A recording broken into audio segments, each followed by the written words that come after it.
Chapter 192. Damn it, are they insane? Feng Wanming stared, dumbfounded. He could hardly believe this was intentional. If they knew how to increase the target's hatred points toward the vengeful spirit, why didn't they tell us? That way, everyone could use this method to make the ghost constantly shuttle back and forth between the two protected targets. Feng Wanming wasn't stupid. He immediately grasped this logic. Liang Yan said, because there are those who don't want to do that. The Crimson Door has hidden rules. Baxiu very likely didn't die by accident. He was stabbed in the back by his own teammates. As he spoke, his gaze turned sharp. If someone found a way to increase the ghost's hatred points, he wouldn't tell anyone. He'd just quietly reduce his own hatred points toward the Headraiser. When the time comes, once the Headraiser kills everyone else, he'll be protected by the hidden rule, and his survival rate will naturally skyrocket. Although this kind of hidden rule is greatly weakened at the 7th, 8th, and 9th Crimson Doors, many people have still relied on it to survive successfully. Having said this, Lang Yan glanced at Feng Wanming's phone screen. Everyone has a selfish heart. Ghost artifacts are extremely precious within this door, practically the only thing we rely on to survive. Perhaps they thought earlier that they could use ghost artifacts to survive the remaining 3 days, but after you revealed the information about the ghost unsealing its hand, their mindsets changed. Unless they're fools, anyone can understand the huge difference between consuming 1 ghost artifact and 2. Liang Yan pushed his glasses up slightly and continued. The cost of protecting Guangguan is too great. They'll start weighing the pros and cons. Once some people choose to slip away quietly, the remaining ones will find it even harder to keep protecting Guangguan. After all, she's the final protection target. If anything goes wrong, after killing Guangguan, the ghost will very likely turn on them immediately. Don't forget, the ghost kills based on hatred points. Obstructing the ghost's hunt for Guangguan will definitely increase its hatred value toward you. At that point, the moment Guangguan dies, those who exhausted themselves protecting her will very likely become the first souls to fall under the evil ghost's hands. Anyone who thinks this through will naturally feel their psyche waver. Why should I risk my life to protect the target while others hide in the shadows, enjoying peace? Liang Yan had a razor-sharp grasp of human psychology. He had seen far too many people like this. After hearing his analysis, Feng Wanming, who had been busy typing, couldn't help but pause his fingers. He understood the reasoning. In short, it boiled down to 16 words: every man for himself, and the devil takes the hindmost. When disaster looms, each bird flies its own way. At this moment, Ning Chu Shui added, "Don't think our current hatred points with the ghost are relatively low. Back then, it chased us day and night to kill Ge Kai, but in the end, still, it didn't succeed. It's very likely that we've been marked for death on its list." The moment Ning Chu Shui spoke those words, Feng Wanming's face instantly turned deathly pale. An indescribable sense of oppression and danger spread through his chest, surging higher and higher, turning into massive boulders pressing down on his back. Then, what do we do now? Speaking won't work, staying silent won't work either. We can't just sit here and wait to die, can we? Feng Wanming panicked. The atmosphere fell silent for a moment before Liang Yan spoke up. "I've been through 3 Crimson Doors before. Although the spirits inside were brutal, none were as outrageous as this Crimson Door. From the moment the mission started, it's been hunting non-stop.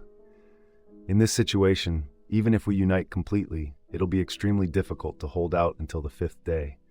So, perhaps behind this Crimson Door, there might be another way out."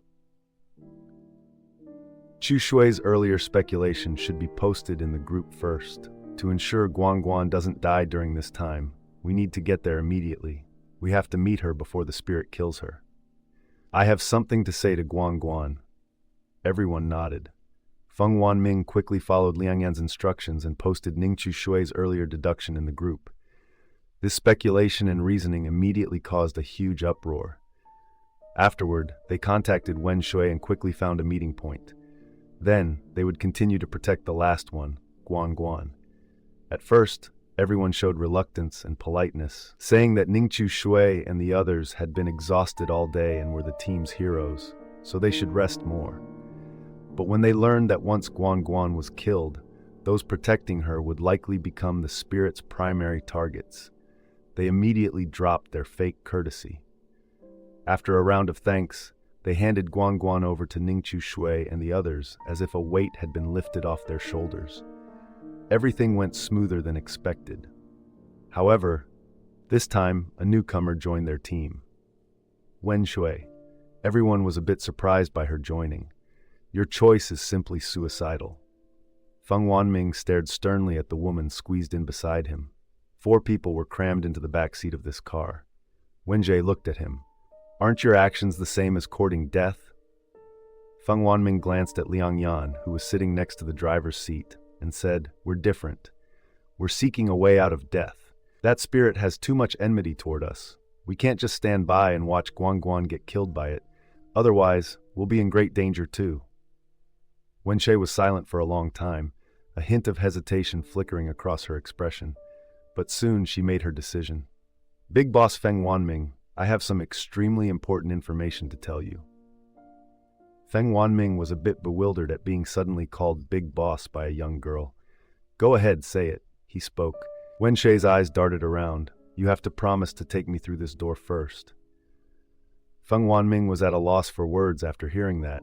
He himself was just a hanger-on, always following the 3 big shots. How could he possibly have the ability to take someone else through the 7th crimson door? Just as he fell silent, Bai Xiaoxiao said softly, Brother Feng, you'll agree. 1 more person won't hurt. Feng Wanming quickly nodded upon hearing this. Fine, I promise you. What's this extremely important information you want to tell me? Seeing that Feng Wanming had agreed to take her along, Wenxue hesitated before finally speaking.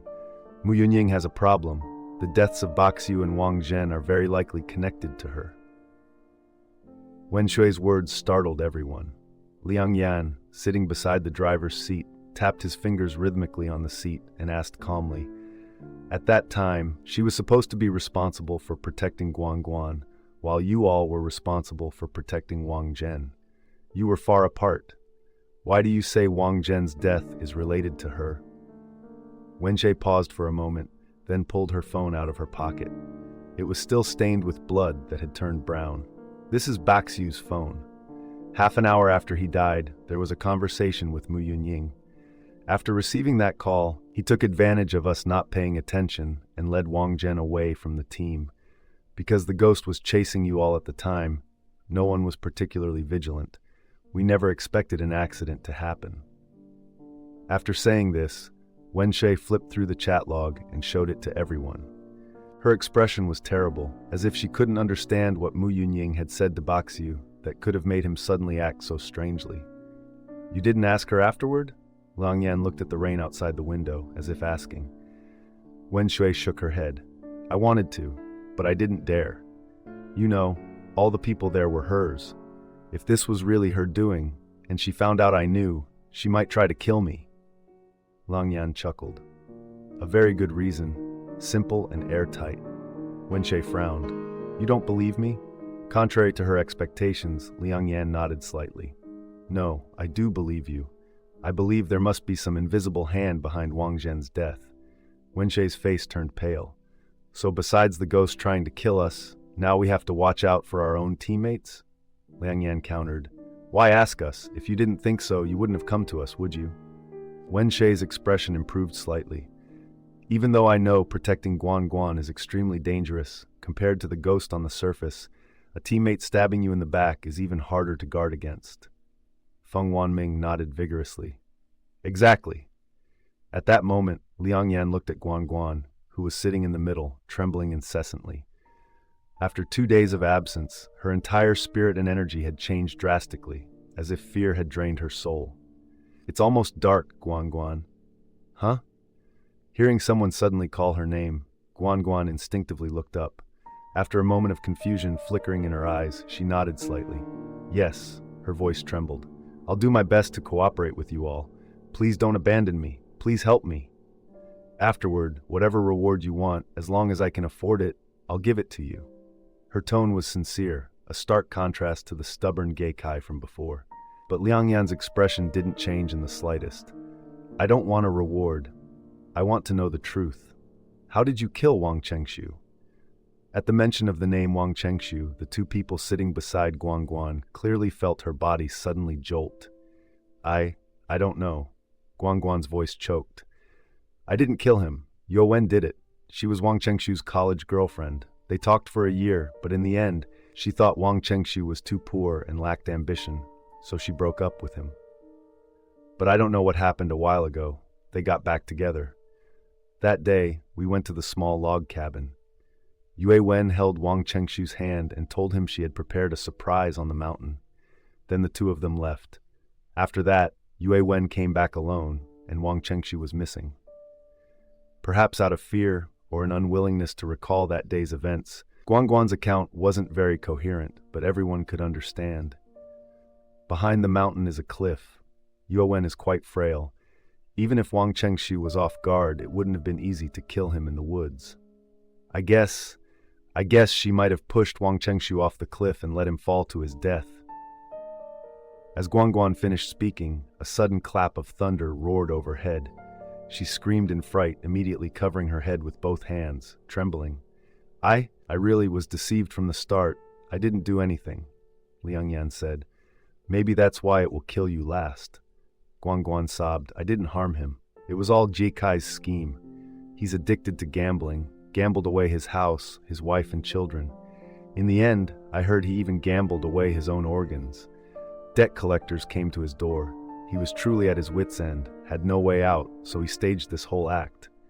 But he couldn't do it alone. He dragged all of us into it, saying he would split the money evenly with us after we succeeded. That amount was enough for us to live comfortably for the rest of our lives. If anything went wrong, he would take full responsibility and definitely wouldn't implicate us. At the time, I was just impulsive for a moment and lent them the car. But aside from that, I didn't do anything, I swear. It was Wang Zhen who tricked Wang Chengshu and Yue Wen who killed him." Guangguan repeated herself, her spirit somewhat shattered by fear. Earlier, during the phone call with Wen Shui's group, she had seen the gruesome deaths of her other 3 friends. Guangguan was terrified. She didn't want to die as horribly as her other 3 friends. No wonder your ability is vehicle, so you lent them the car. Feng Yuanming's eyes lit up as he looked at Ningqiu Shui, who was driving, and spoke with astonishment from the depths of his heart. "Damn it, Brother Chu Shui, you're really my god, you even guessed this. It's not just similar, it's spot on, not a single mistake." Ningqiu Shui focused on driving, not reacting to his flattery. Liang Yan pondered for a moment, recalling the ghost's movements. It seemed to be grabbing something, then looking up at someone above. No wonder it kept lifting its head, so that was the reason. It was highly possible that Wang Chengshu didn't die instantly, but clung to the trees on the steep cliff face.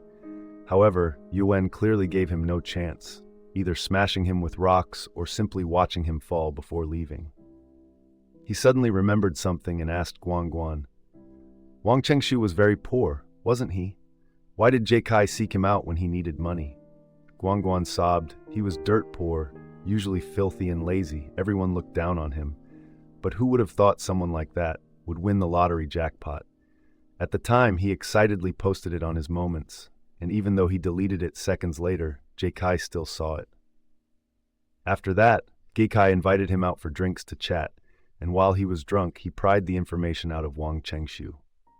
Damn it, that bastard Jie Kai deserves to die.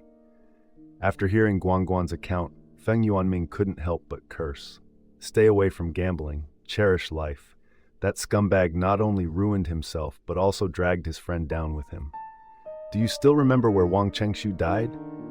Faced with Liang Yan's question, Guangguan nodded slightly, but after she told Liang Yan the location, he realized there was nothing they could do. That spot was outside the inner city. The Crimson Door hadn't opened that area for them, meaning the exit wasn't there. Do you have any more questions? At this moment, Ningqiu Shui, who was driving, suddenly spoke up. No one in the car said a word. All remained silent. Looks like there aren't any, Ningqiu Shui said, then abruptly turned the wheel. Ningqiu Shui, where are you going? Wen Shui asked hastily, sensing something was wrong. He replied calmly, the police station. Wen Shui was startled. The police station? Why are we going to the police station?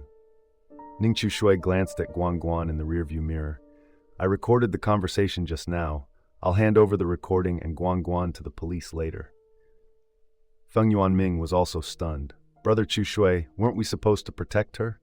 If we hand her over to the police, won't the ghost just kill her directly? Ning Shui countered. Protect her? How exactly do you plan to protect her? We have 5 people guarding her in total, 4 ghost artifacts, using 2 each time. How long can that hold out? Feng Yuanming was left speechless. At this moment, Guan Guan, sitting in the back row, suddenly trembled. No. Please don't abandon me. If you hand me over to the police, it will definitely come for me. I beg you, I'll give you anything you want. Just let me survive. Give us all the lottery money. Wenshui frowned upon seeing this and said, She hasn't done anything wrong. Her crime doesn't warrant death. Abandoning her like this, isn't that a bit inhumane? Besides, if she dies, the ghost will awaken all its potential. What will we do then? Ning Shui said calmly, To protect that woman, we've exhausted our ghost artifacts. Then the ghost kills her, turns back, and can take care of all of us.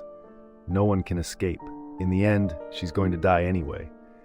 We can't hold out much longer, and the others can't help us. They're probably far away by now. If you want to use your ghost artifact to save someone on the verge of death, I won't stop you. You can stay at the police station with her. Hearing this, Wenshui's face turned extremely ugly. Guan Guan in the back seat kept wailing and crying, begging everyone for forgiveness. But no one answered her. She wasn't pitiable.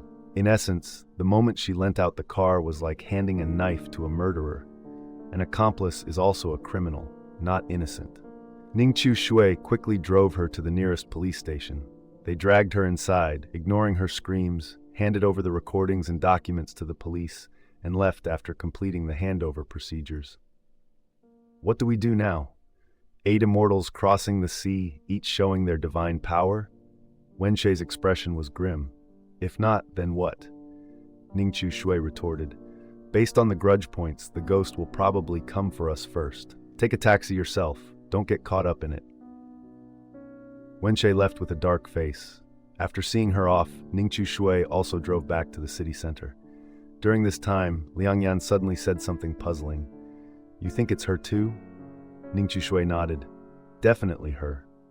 Feng Yuanming, sitting in the back seat, was baffled.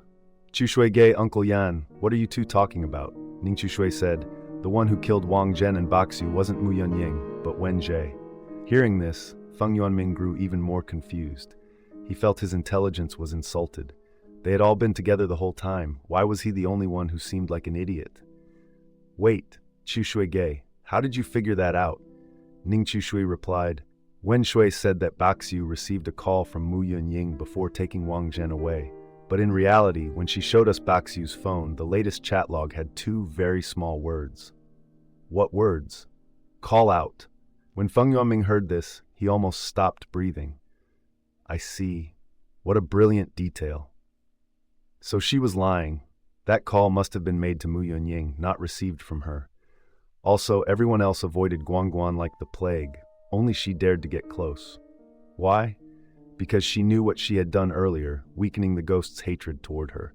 She was sure she wouldn't be one of the ghost's first hunting targets. And that incident was very likely connected to Wang Zhen's death. It's highly possible that she lured Wang Zhen into doing something, increasing the vengeful spirit's hatred toward Wang Zhen, then helped the spirit kill Wang Zhen, thereby reducing the spirit's hatred toward herself. That's my speculation. It might differ from the truth. Feng Yuanming was stunned. This woman named Wen Shui was too vicious and terrifying. Liang Yan continued. Ning Shui's train of thought, and the reason Wen Shui had to accompany Guan Guan as an escort, is also because she wanted to use this final protection target to repeat the same old trick, once again reducing the vengeful spirit's hatred toward herself. Perhaps in Wen Shui's plan, she was waiting for the spirit to make a move on Guan Guan. Then we would definitely use the 2 ghost artifacts simultaneously to stop it. At that moment, Wen Shui would act in secret, hindering us and helping the spirit kill Guan Guan. After Guan Guan dies, the spirit's hatred toward us will reach its peak. It will likely hunt us down directly, but by then, we'll have almost no ghost artifacts left in hand, completely at its mercy, like fish on a chopping board.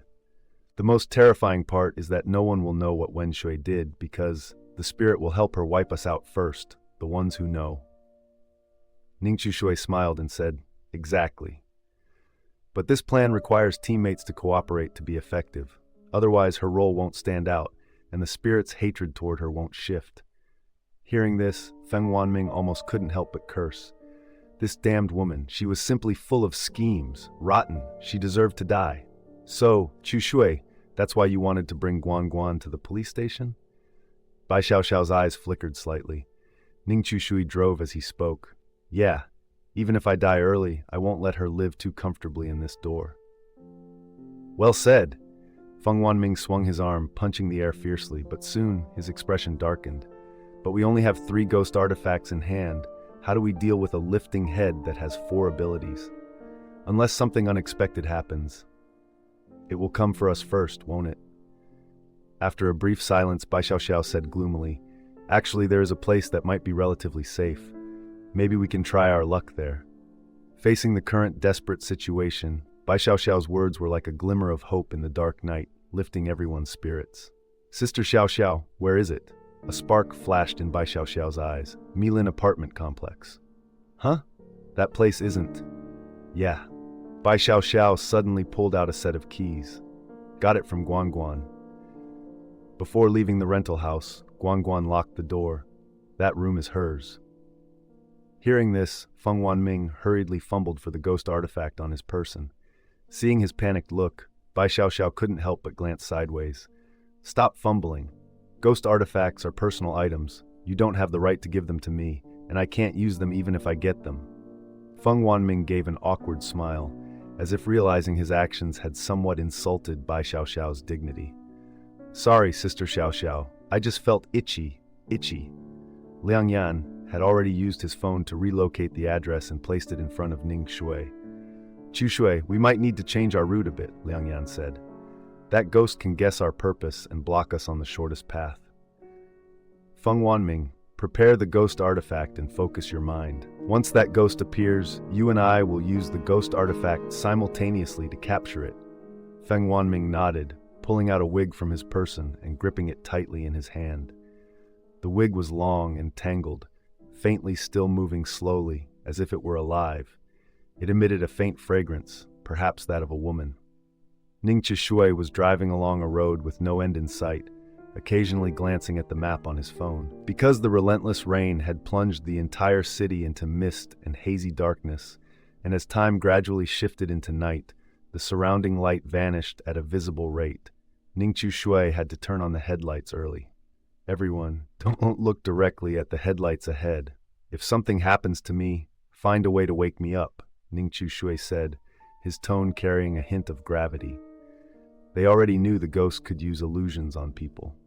But illusions required borrowing flickering light and body vibrations. Ning Shui consistently chose relatively flat roads to minimize the car's jolting as much as possible. When the headlights were turned on, the main road seemed to grow a bit more gloomy. After the car had been driving for over 10 minutes, Feng Wanming suddenly spoke up. "Something's wrong, everyone. This is clearly the road leading to the city center market. So why have we been driving for so long without seeing any other cars on the road? Earlier, in more remote places, we could still spot a few cars. So why is it that now, as we get closer to the urban area, it's become so desolate?" Feng Wanming felt something was off and looked at the other 3 people in the car. He didn't believe these 3 hadn't noticed this. All 3 were sharp individuals. "That ghost has its eyes on us." Bai Xiaoxiao's cold voice sent a chill down Feng Wanming's spine instantly. "Impossible." Bai Xiaoxiao said, "If you don't believe me, look in the rear-view mirror." Hearing this, Feng Wanming glanced at the rear-view mirror, and his whole body jolted. He saw a dark figure on the main road behind the car, tailing them. That dark figure was completely different from the ghost raising its head they had seen before. It had fully reverted to the shape of an ordinary person, standing in the heavy rain, coldly staring at them. Although the distance was a bit far, compounded by the darkness and the curtain of rain, Feng Wanming couldn't make out its face clearly. He could still vaguely feel the malevolent gaze of that dark figure. It seemed as if it wanted to devour the people in this car. The strange thing was, no matter where Ningqiu Shui drove, no matter how fast he drove, look, that ghost is still following us like a shadow. Although it didn't move at all, they couldn't increase the distance between them. Realizing this, a chill ran down the spines of everyone in the car. This wasn't the first time they had encountered this ghost, but unlike previous occasions, this time they were facing a deadly threat. The ghost had come for them, which meant Guan Guan, the final target they were supposed to protect, was dead. Now the ghost had fully opened its mouth, eyes, legs, and arms. Next, it would mercilessly hunt down these obstacles. Recalling the state of those before them, the faces of the 4 people in the car turned cold and speechless. Especially Feng Yuanming, whose face was deathly pale. People don't become less afraid of death just because they've been close to it before. Those who frequently experience the Crimson Door may be calmer and braver than ordinary people, but that doesn't mean they aren't afraid of dying. What do we do now? Feng Yuanming asked in panic. Don't panic. Liang Yan's voice remained very calm. Right now, we haven't been pulled into its illusion yet. Perhaps we haven't met the conditions for it to cast one. In less than 10 minutes, we'll enter the city center. It'll take at most 20 minutes by car to reach the Milin apartment complex. It's the one who should be anxious, not us. Wait for it to make a move, and we'll counter with the ghost artifacts. Feng Yuanming didn't quite understand. Why does it need to find an opportunity? Can't it just kill us directly? Doesn't its leg have the ability to teleport within 100 meters? Ningqiu Shui glanced at the rearview mirror and said, "From its current behavior, it seems it can't attack immediately after teleporting. The Crimson Door might have restricted it somewhat. Otherwise, it would teleport behind someone, steal their ghost artifact, and then kill them. No one could react in time to counter that chain of attacks." Saying this, Ningqiu Shui, who was driving, seemed to realize something. He said to Bai Xiaoxiao, "Xiaoxiao, that ghost, is it afraid of heights?" Bai Xiaoxiao nodded from the back seat. "Yes!" Feng Yuanming, who was staring at the black shadow in the rearview mirror, said in panic, "Sister Xiaoxiao, this isn't the time for jokes. You can't just say it's afraid of heights because it died from a fall." Bai Xiaoxiao said, "I think its fear of heights has nothing to do with how it died.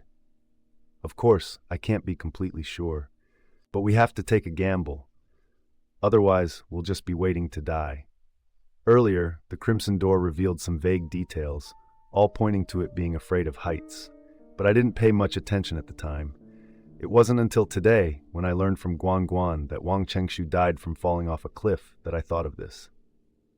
Feng Yuanming was stunned. The Crimson Door revealed some vague details? What details? Bai Xiaoxiao recalled the conversation that took place when the 4 of them entered the apartment complex. We arrived at Milam to search for the protection target. When we reached Building 7 of the Milam apartment complex, the head-raising ghost had already arrived before us. At that time, there were 2 elevators going upstairs. The right elevator had been occupied by it from the start. It was just waiting on the first floor, neither ascending nor descending. Later, after we finished our discussion upstairs and were about to leave, Geikai said they wanted to stay alone for a few minutes. During those minutes, I stayed outside the elevator the whole time and noticed the right elevator was still stopped on the first floor, not moving. Not until we were about to leave did the left elevator malfunction. We had no choice but to take the right one. But when the elevator doors opened, there was no one inside. Everything seemed normal. Then, when the elevator reached the 3rd floor, the accident happened. At that moment, the lights in the elevator kept flickering, and there was a violent crashing sound from below, as if something beneath the elevator was continuously slamming into us. Back then, our attention was all drawn to Yue Wen's breakdown, so we didn't notice this detail. Now that I think about it, could it be that ghost? Didn't dare to go upstairs. Is the maximum height it can tolerate the 3rd floor? Everyone listened to Bai Xiaoxiao's words and found them quite plausible. That ghost had been waiting in the elevator of Building 7 at the Mi Lam apartment complex all along, but it neither went up nor attacked those on the upper floors. It only caused trouble when the elevator descended to the third floor. Moreover, the head-raising ghost's actions seemed to be a hint from the Crimson Door.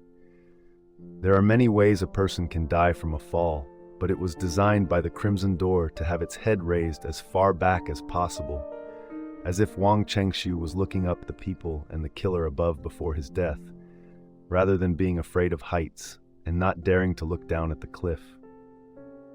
Bai Xiaoxiao laid out all these details, and the fear on Feng Wanming's face gradually turned into joy. "Hey, Sister Xiaoxiao, when you put it that way, it really does seem possible." Liang Yan spoke up to remind them, "Don't let your guard down, the ghost is still watching." Hearing this, Feng Wanming immediately restrained his excitement. Right.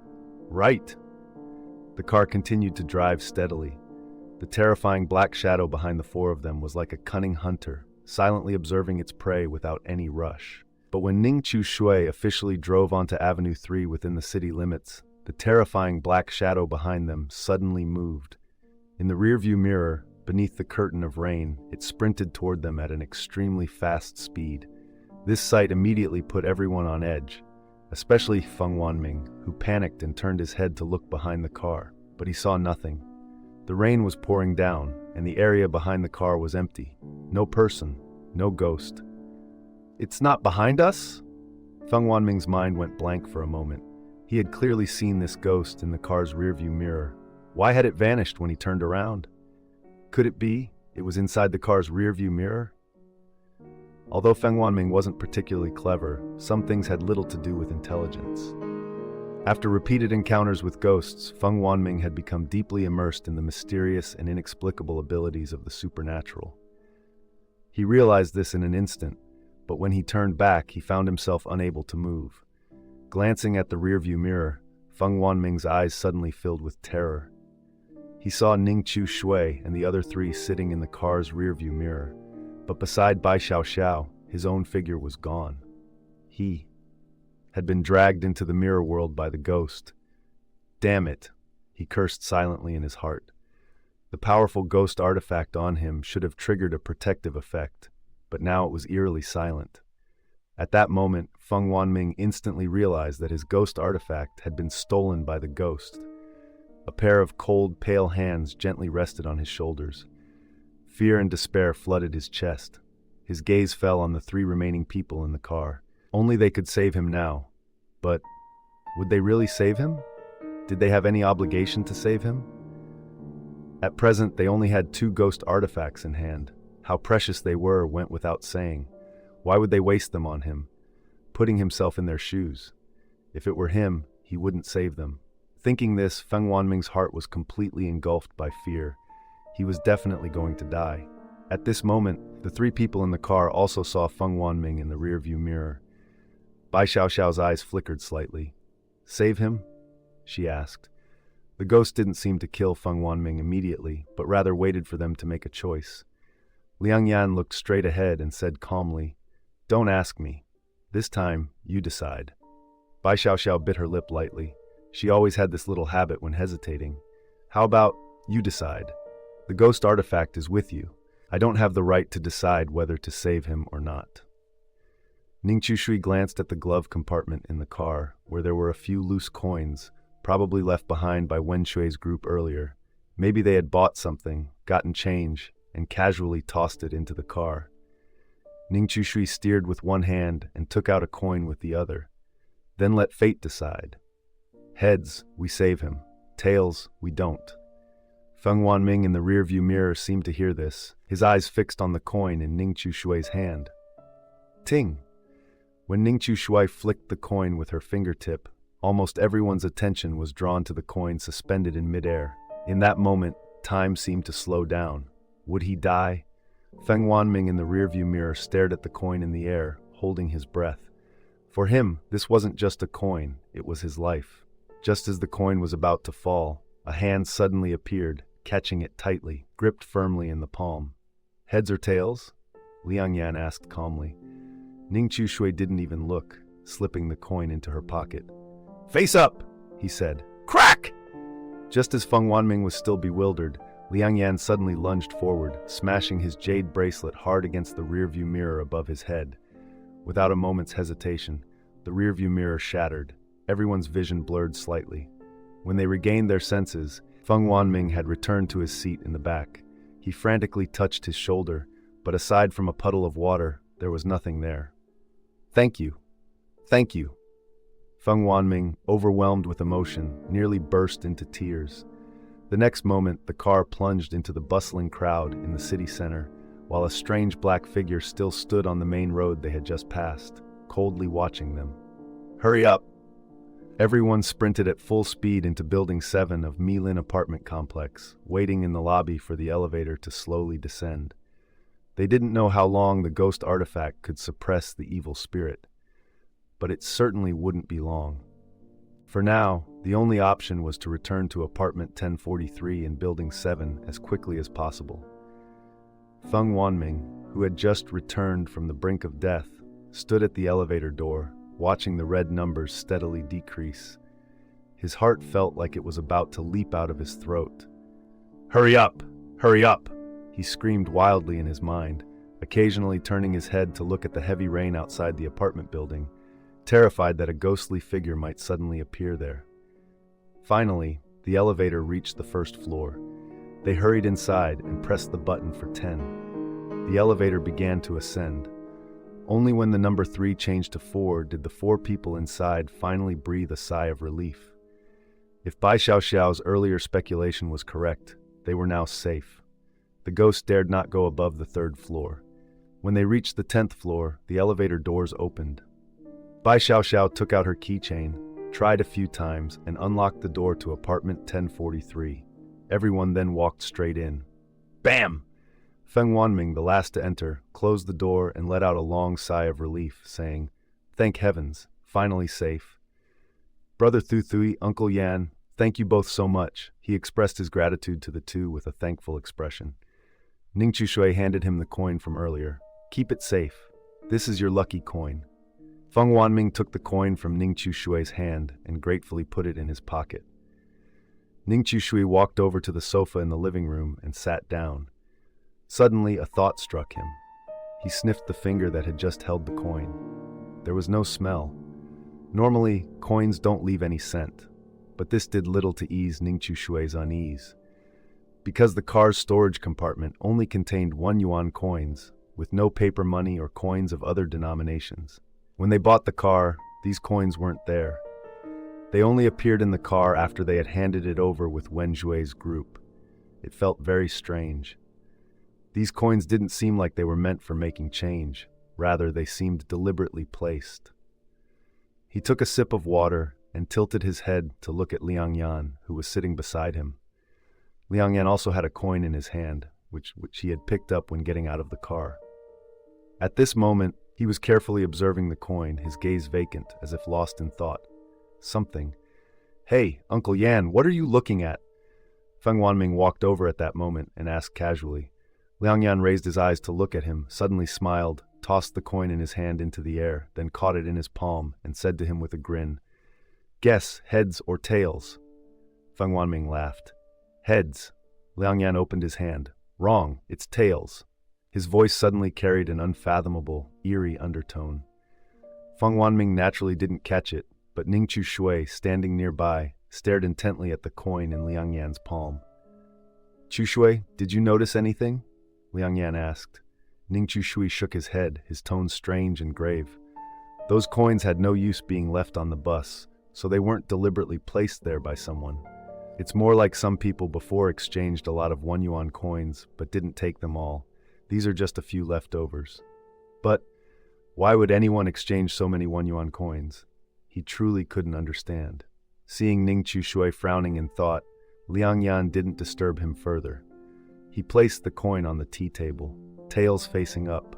For some reason, both Feng Wanming and Bai Xiaoxiao felt this scene was familiar, as if they were still on the bus and someone was still tossing that coin. Only now they had become the people in the mirror, and the coin tossed into the air was tails. Night fell quickly. After everyone roughly washed up in the apartment, Bai Xiaoxiao went straight into the living room to dry her hair with a hairdryer. The noisy hum oddly put everyone at ease. Tonight, we'll take shifts keeping watch. The sofa here can be laid out flat. Everyone sleeps in the living room. 2 people on watch, 2 people sleeping. Chu Shui has already shared the authority of the only ghost artifact on him. The hand skill of that previous ghost has been activated. For the next 20 hours, the ghost artifact on us won't be stolen by it. If the ghost reappears, at least we'll have a chance to escape. Liang Yan quickly arranged the night watch schedule. Uncle Yan, someone in the group is asking about our situation. Should I reply? Feng Wanming was still relatively sensible, not making decisions on his own but asking Liang Yan first. Don't reply. From now on, don't answer any of their messages, don't pick up calls, and don't hang up either. Just pretend we're dead. Feng Wanming nodded lightly. Understood. Liang Yan then said to the other 2, Chu Shui, Xiao Xiao, you 2 take the first watch. We'll switch at 3 in the morning. The 2 agreed. After that, Liang Yan and Feng Wanming went to the sofa, put on eye masks, and lay down to sleep. Call it sleep, but it was really just closing their eyes to rest. Ning Chu Shui and Bai Xiao Xiao sat together, but neither spoke. Any sound would disturb the other 2 resting. But as night deepened and silence fell, Ning Chu Shui quickly sensed an inexplicable feeling of being watched. Ning Chu Shui had always been highly sensitive to this sensation. After all, he was a man of that trade. The ability to sense killing intent is one of the most essential skills to cultivate. Ning Chu Shui felt something was off, so he looked around. This probing sensation didn't seem to come from a demon, because he didn't feel that distinct chill on his body. However, Ning Chu Shui didn't let his guard down. He quickly spotted a pinhole camera in another corner of the room.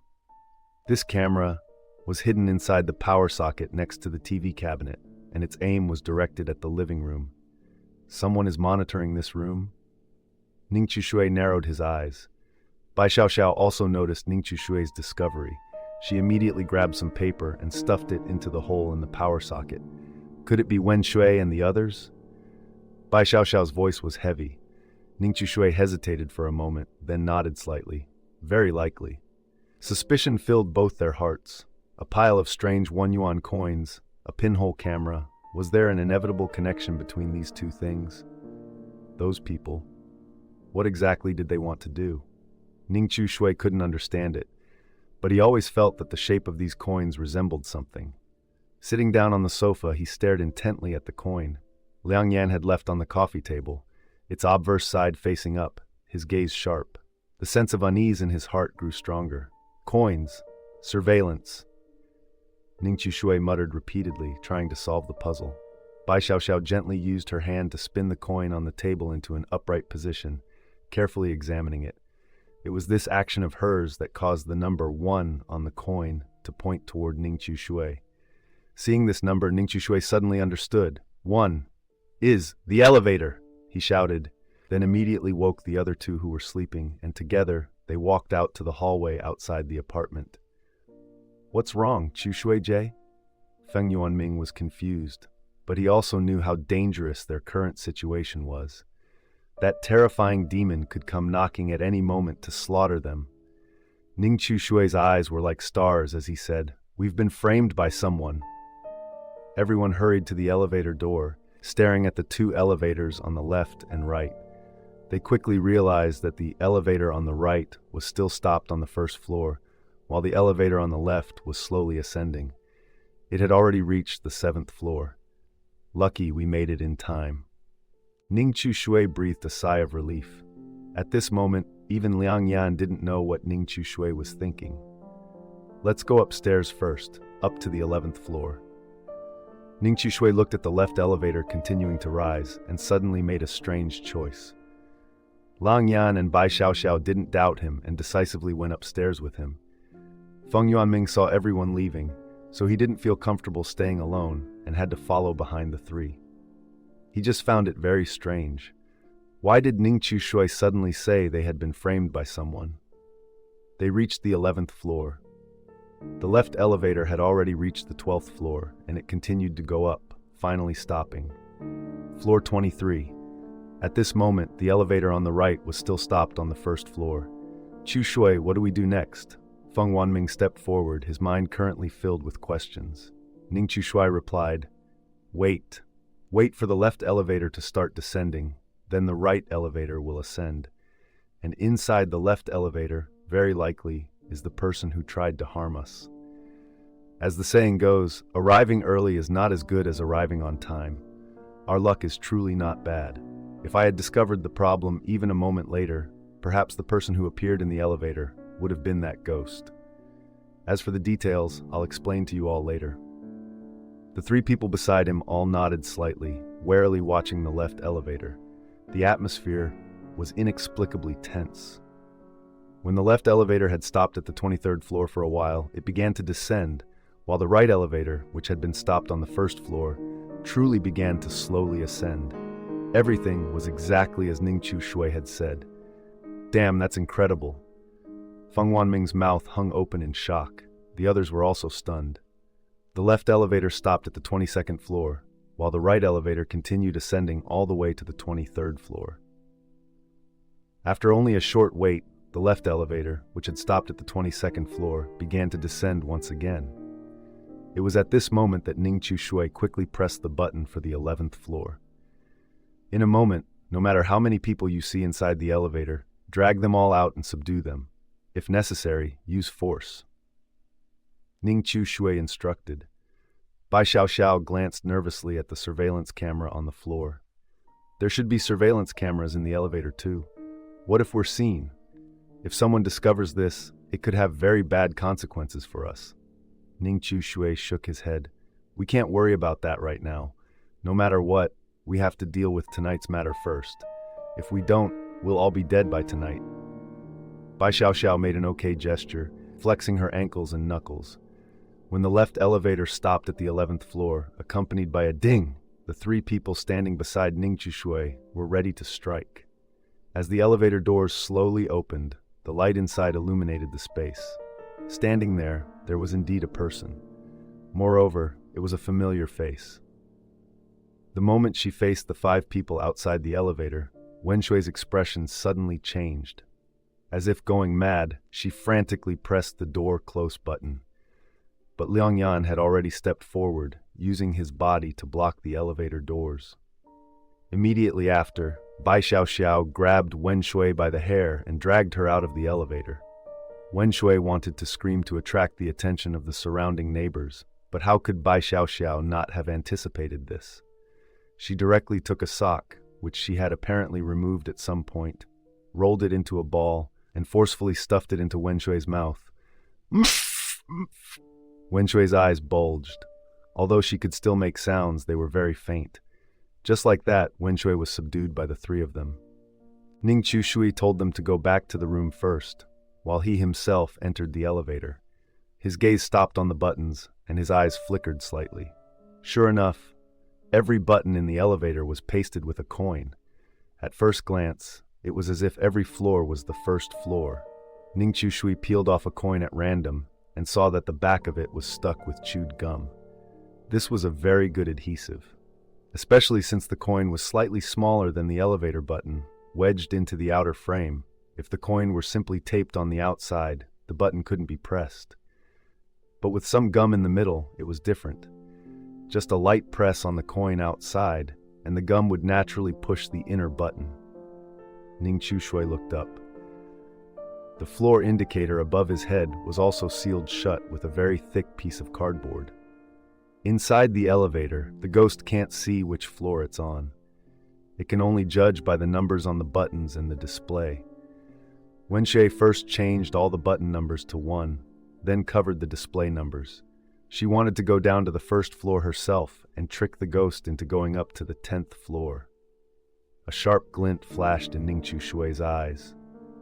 After they reached the 10th floor, the ghost downstairs didn't dare to follow them up, so it could only stay in the elevator on the first floor. If nothing unexpected happened, it should have been in the right elevator initially. But just now, Wenshui had sent the right elevator up to the 23rd floor using the rule of the 2 elevators moving up and down. The ghost didn't dare to go up, so it could only leave the elevator and wait outside. And now what Wenshui needed to do was go down and bring the ghost up. The ghost couldn't see the numbers on the buttons or the display above. Perhaps its fear of heights wouldn't be triggered. This woman, playing this game, was truly vicious. Ningqiu Shui peeled off all the gum and coins in the elevator and brought them back to 743. After entering the door, he threw all those gum-stuck coins to the ground, while telling everyone his deduction, how he figured out that Wen Shui wanted to use the coins to trick the ghost into overcoming its fear of heights. I didn't think of it at first. It was the number 1 on the coin that reminded me. After hearing Ningqiu Shui's account, the other 3 felt a chill run down their spines, followed by a surge of anger burning in their chests. I have a question. How did she know that if these coins were pasted on, the ghost would definitely go up? Bai Xiaoxiao raised an eyebrow slightly. Ningqiu Shui glanced at Wen Shui, who was tied up on the ground, her mouth still stuffed with a stinky sock. Maybe she wasn't sure either, she simply wanted to try. After all, as long as we're here, the head raiser won't make a move against her for now. Wen Shui's eyes showed clear resentment, glaring at everyone. But one thing is certain. Ningqiu Shui walked to the refrigerator and took out a cold bottle of beer for himself. She could use this method to harm us, proving that this woman discovered the head raiser's fear of heights earlier than we did. But she didn't tell anyone about this. Instead, she even turned the escape route. This has become a trap. Perhaps after tricking and killing us, she will continue using this trap to deceive and kill others. After downing half a bottle of cold beer, Ningqiu Shui felt a bit more at ease. In truth, he was also somewhat frightened. If he hadn't thought of this point tonight and failed to uncover Wen Shui's scheme in time, they would undoubtedly have been in danger. Their ghost artifact was nearly depleted. But for the raising head ghost, the game had only just begun. Wen Shui struggled wildly, as if trying to say something. Everyone exchanged glances. Ningqiu Shui crouched down and said to her, "I'll give you a chance to speak briefly, but if you don't cherish it, I'll cut out your tongue." With that, he gently pulled the sock out of Wen Shui's mouth. The woman gasped for fresh air, her expression somewhat ferocious, her voice laced with mockery. "How ridiculous! Do you really think hiding on the 10th floor will save you? How naive! Do you think this is the 4th or 5th Crimson Door? Don't kid yourselves. If hiding up high could ensure survival until the end, why would I have gone to all the trouble of scheming for so long?" Bai Xiaoxiao said coldly, "Who knows if you're trying to eliminate all of us and leave this Crimson Door alone while taking the ghost artifact awarded by the Crimson Door for yourself?" Wen Shui snorted and spat on the ground. "I despise that. Do I lack that ghost artifact? Let me tell you the truth. Wang Zhen was chased by the ghost in this very room, and then Ba Shu led him to flee, only to die along the way." What? Hearing this news, the 4 people present were all stunned. Lying again, this wretched woman deserves to die. Not a single truthful word comes out of her mouth. Feng Yuanming cursed loudly. Wen Shui sneered and said, "This is the 7th door. None of you have ever experienced the 7th Crimson Door before, have you? At least you've been through the 6th, right? Just hiding on a higher floor because the ghost is afraid of heights, and everything will be fine? Dream on. Since things have come to this, I'll be straightforward. Do you know who killed Wang Zhen?" Everyone shook their heads. Wen Shui parted her lips slightly and uttered a name that left everyone frozen in place. It was Yo Wen. The moment she finished speaking, Feng Yuanming immediately exclaimed in panic, "Impossible! Yo Wen is clearly dead." His face turned pale, a mix of terror and disbelief in his eyes. Even if Yo Wen turned into a vengeful spirit and returned, she couldn't have killed Wang Zhen. There was no grudge between them. Wen Shui said coldly, "No grudge? You just don't understand. Do you remember that after Wang Zhen died, the raising head ghost awakened the mouth ability?" Everyone nodded. Just as Wen Shui was about to continue, a sudden knock on the door rang out. Knock, knock, knock. The nerves of everyone in the room immediately tensed. It was already past midnight. Who would come knocking? Knock, knock, knock. The knocking came again, just like before. "Hey, is anyone there? Please open the door. We just saw you tying someone up." "Women came in here through the surveillance camera." After a pause, the voice added, "If you don't open the door, we'll call the police." everyone crept over to the Heaven's Eye and peered outside. Several burly men stood outside the door, dressed in security uniforms. Those near the door hesitated. If the apartment complex security found out what had happened in the room, they feared it would be hard to explain. At that point, once an alarm was raised, the police would arrive and want to take them to the station for questioning. They'd be in serious trouble. The room instantly fell into silence. No one had expected that not only the terrifying ghost downstairs, but also the NPCs in this city could threaten them. "Untie me. I won't run around, and I won't say anything reckless. Whatever I may have done to you before, everyone's ultimate goal is to survive. I don't want both sides to die." At the critical moment, Wenxue was the first to speak. "Let me help you solve this immediate trouble. Consider it a gesture of my sincerity." Everyone looked at her. Liang Yan gave a slight nod, and Bai Xiao directly cut the ropes binding her with a knife, then hid the rope in the wardrobe in the room. Only then did they open the door. The security guards outside stepped in, still gripping their electric batons tightly, carefully counting the number of people. "Old Liu, take a look. Is it them?" The security guard from the surveillance room carefully assessed everyone, finally fixing his gaze on Wenxue. "Hey, aren't you—" Although he couldn't see everyone's faces clearly through the surveillance camera, he could still distinguish their figures and clothing. "That's right, we had a minor dispute earlier, but it's been resolved." Wenxue replied calmly. After a pause, she added, "Thank you, officer." Hearing this, the security guards all breathed a sigh of relief, gave everyone a few instructions, and then left.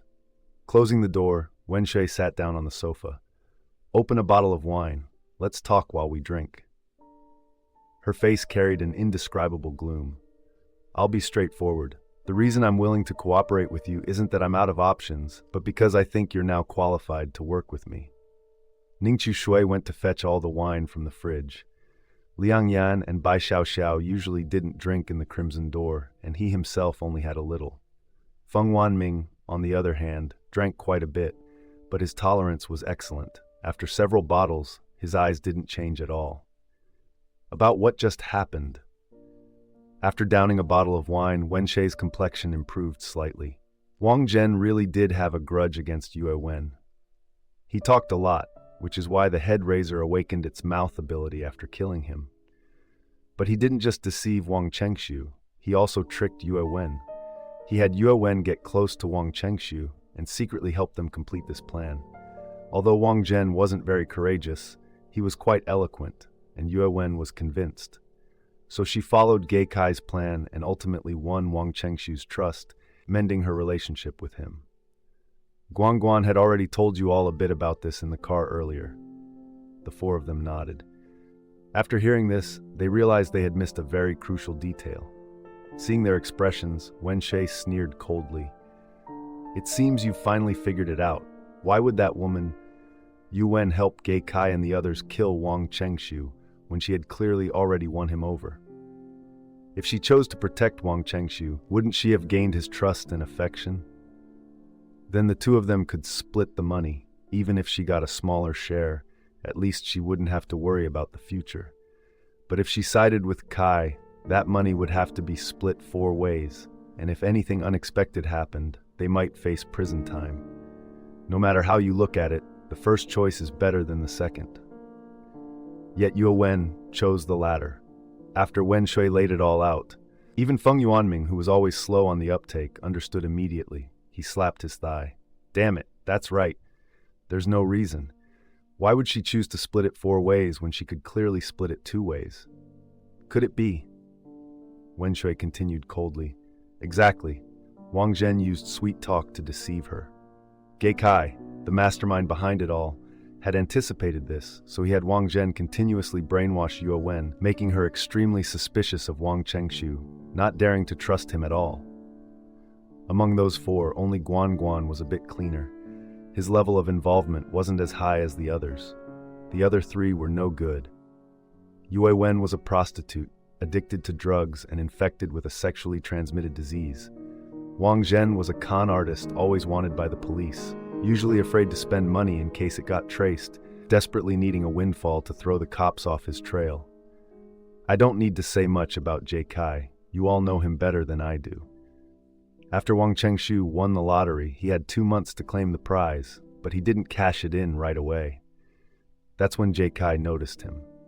They used every means possible to finally get the winning ticket from Wang Chengshu and disposed of him. In the end, Yuwen became a murderer too. Tell me, how could she not hate Wang Zhen?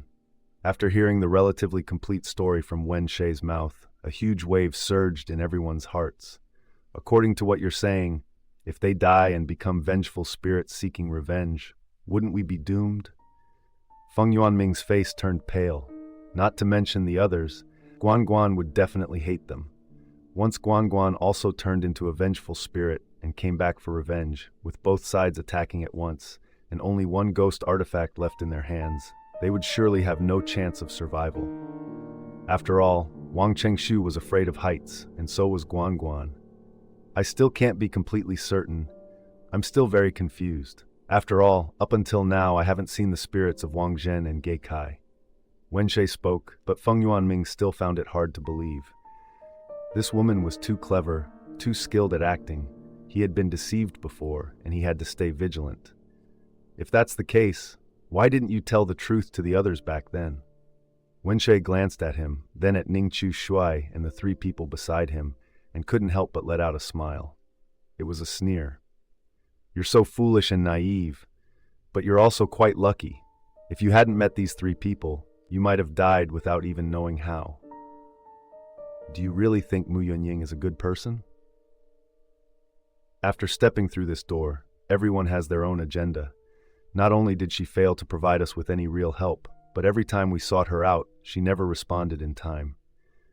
Then, when she finally agreed to meet us, we discovered that Mu Yuanying had already guessed about the ghost raising its head. She had gone to a tall tower beforehand, but afterward, she seemed to find a new clue, tossed the hot potato of Guan Guan to us, and went off to find Jie Kai. After Jie Kai died, those people never showed up in the group again. Haven't you realized it yet? From start to finish, this woman named Mu Yuanying has been using us. Tell me, why should I share my discoveries with the group so she can benefit for free? Feng Yuanming was left speechless. From the beginning, they had done everything they could to help Jie Kai escape the pursuit of the ghost raising its head. Most of their energy had been focused on dealing with that ghost, so they didn't understand the intricacies of the situation as well as Wen Shui. At this moment, Ningqiu Shui, who had remained silent, finally spoke. Why did you want to harm us? Wen Shui stared at the coins on the ground and said bluntly, to reduce the ghost raising its head's grudge value toward me. After all, if there really are 5 ghosts behind this crimson door, then the other 4 are bound to hate us. Feng Yuanming frowned. It can't be that bad.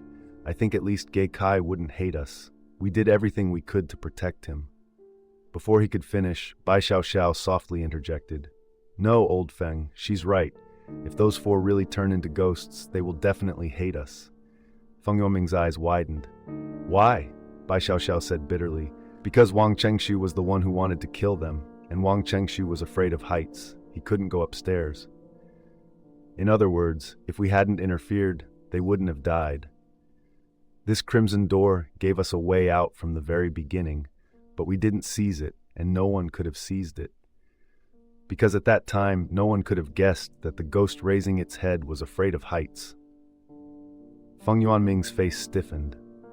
He turned to look at Ningqiu Shui and Liang Yan. Both of them remained silent, clearly accepting everything Bai Xiaoxiao had said. In summary, our most urgent task right now is to find out how many spirits are behind this crimson door, Wen Shui said. But just as she finished speaking, a crisp knocking sound suddenly echoed at the door. Knock, knock, knock, knock, knock, knock, knock, knock, knock! Everyone turned toward the sound, an extremely ominous foreboding filling their hearts. This time, who was knocking outside? The strange knocking rang out 1 beat at a time, continuously grating on the nerves of everyone in the room. This knocking was completely different from the security guards earlier. The rhythm was rigid, as if the person standing outside was a robot. Wen Shui's left fingers lightly rubbed the inconspicuous copper ring on her index finger, her breath suppressed to a whisper. Their attention was all fixed on the door. Careful, that's not human. Ning Chu Shui quietly warned, positioning Liang Yan and the other two behind him. In his hand, he still held a ghost artifact. It could barely fend off another attack from a spirit. It shouldn't be able to get in, and it's not certain it knows we're inside. Wen Shui lowered her voice, her eyes flickering with a hint of speculation. Go take a look, but don't open the door recklessly. Ning Chu Shui approached the door, cautiously peering through the peephole to observe the scene in the hallway outside. Although the hallway lights had been triggered by the noise, it still gave off an extremely gloomy feeling, especially the flickering exit sign in the corner on the right, which only heightened the eeriness. And outside the door stood a thin man wearing glasses, his face pale. He had his head lowered.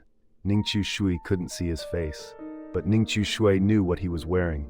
It was Wang Zhen's clothes. Could it be the person standing outside the door was the dead Wang Zhen? At this thought, Ning Chu Shui's expression darkened. It seemed Wen Shui hadn't lied to them this time.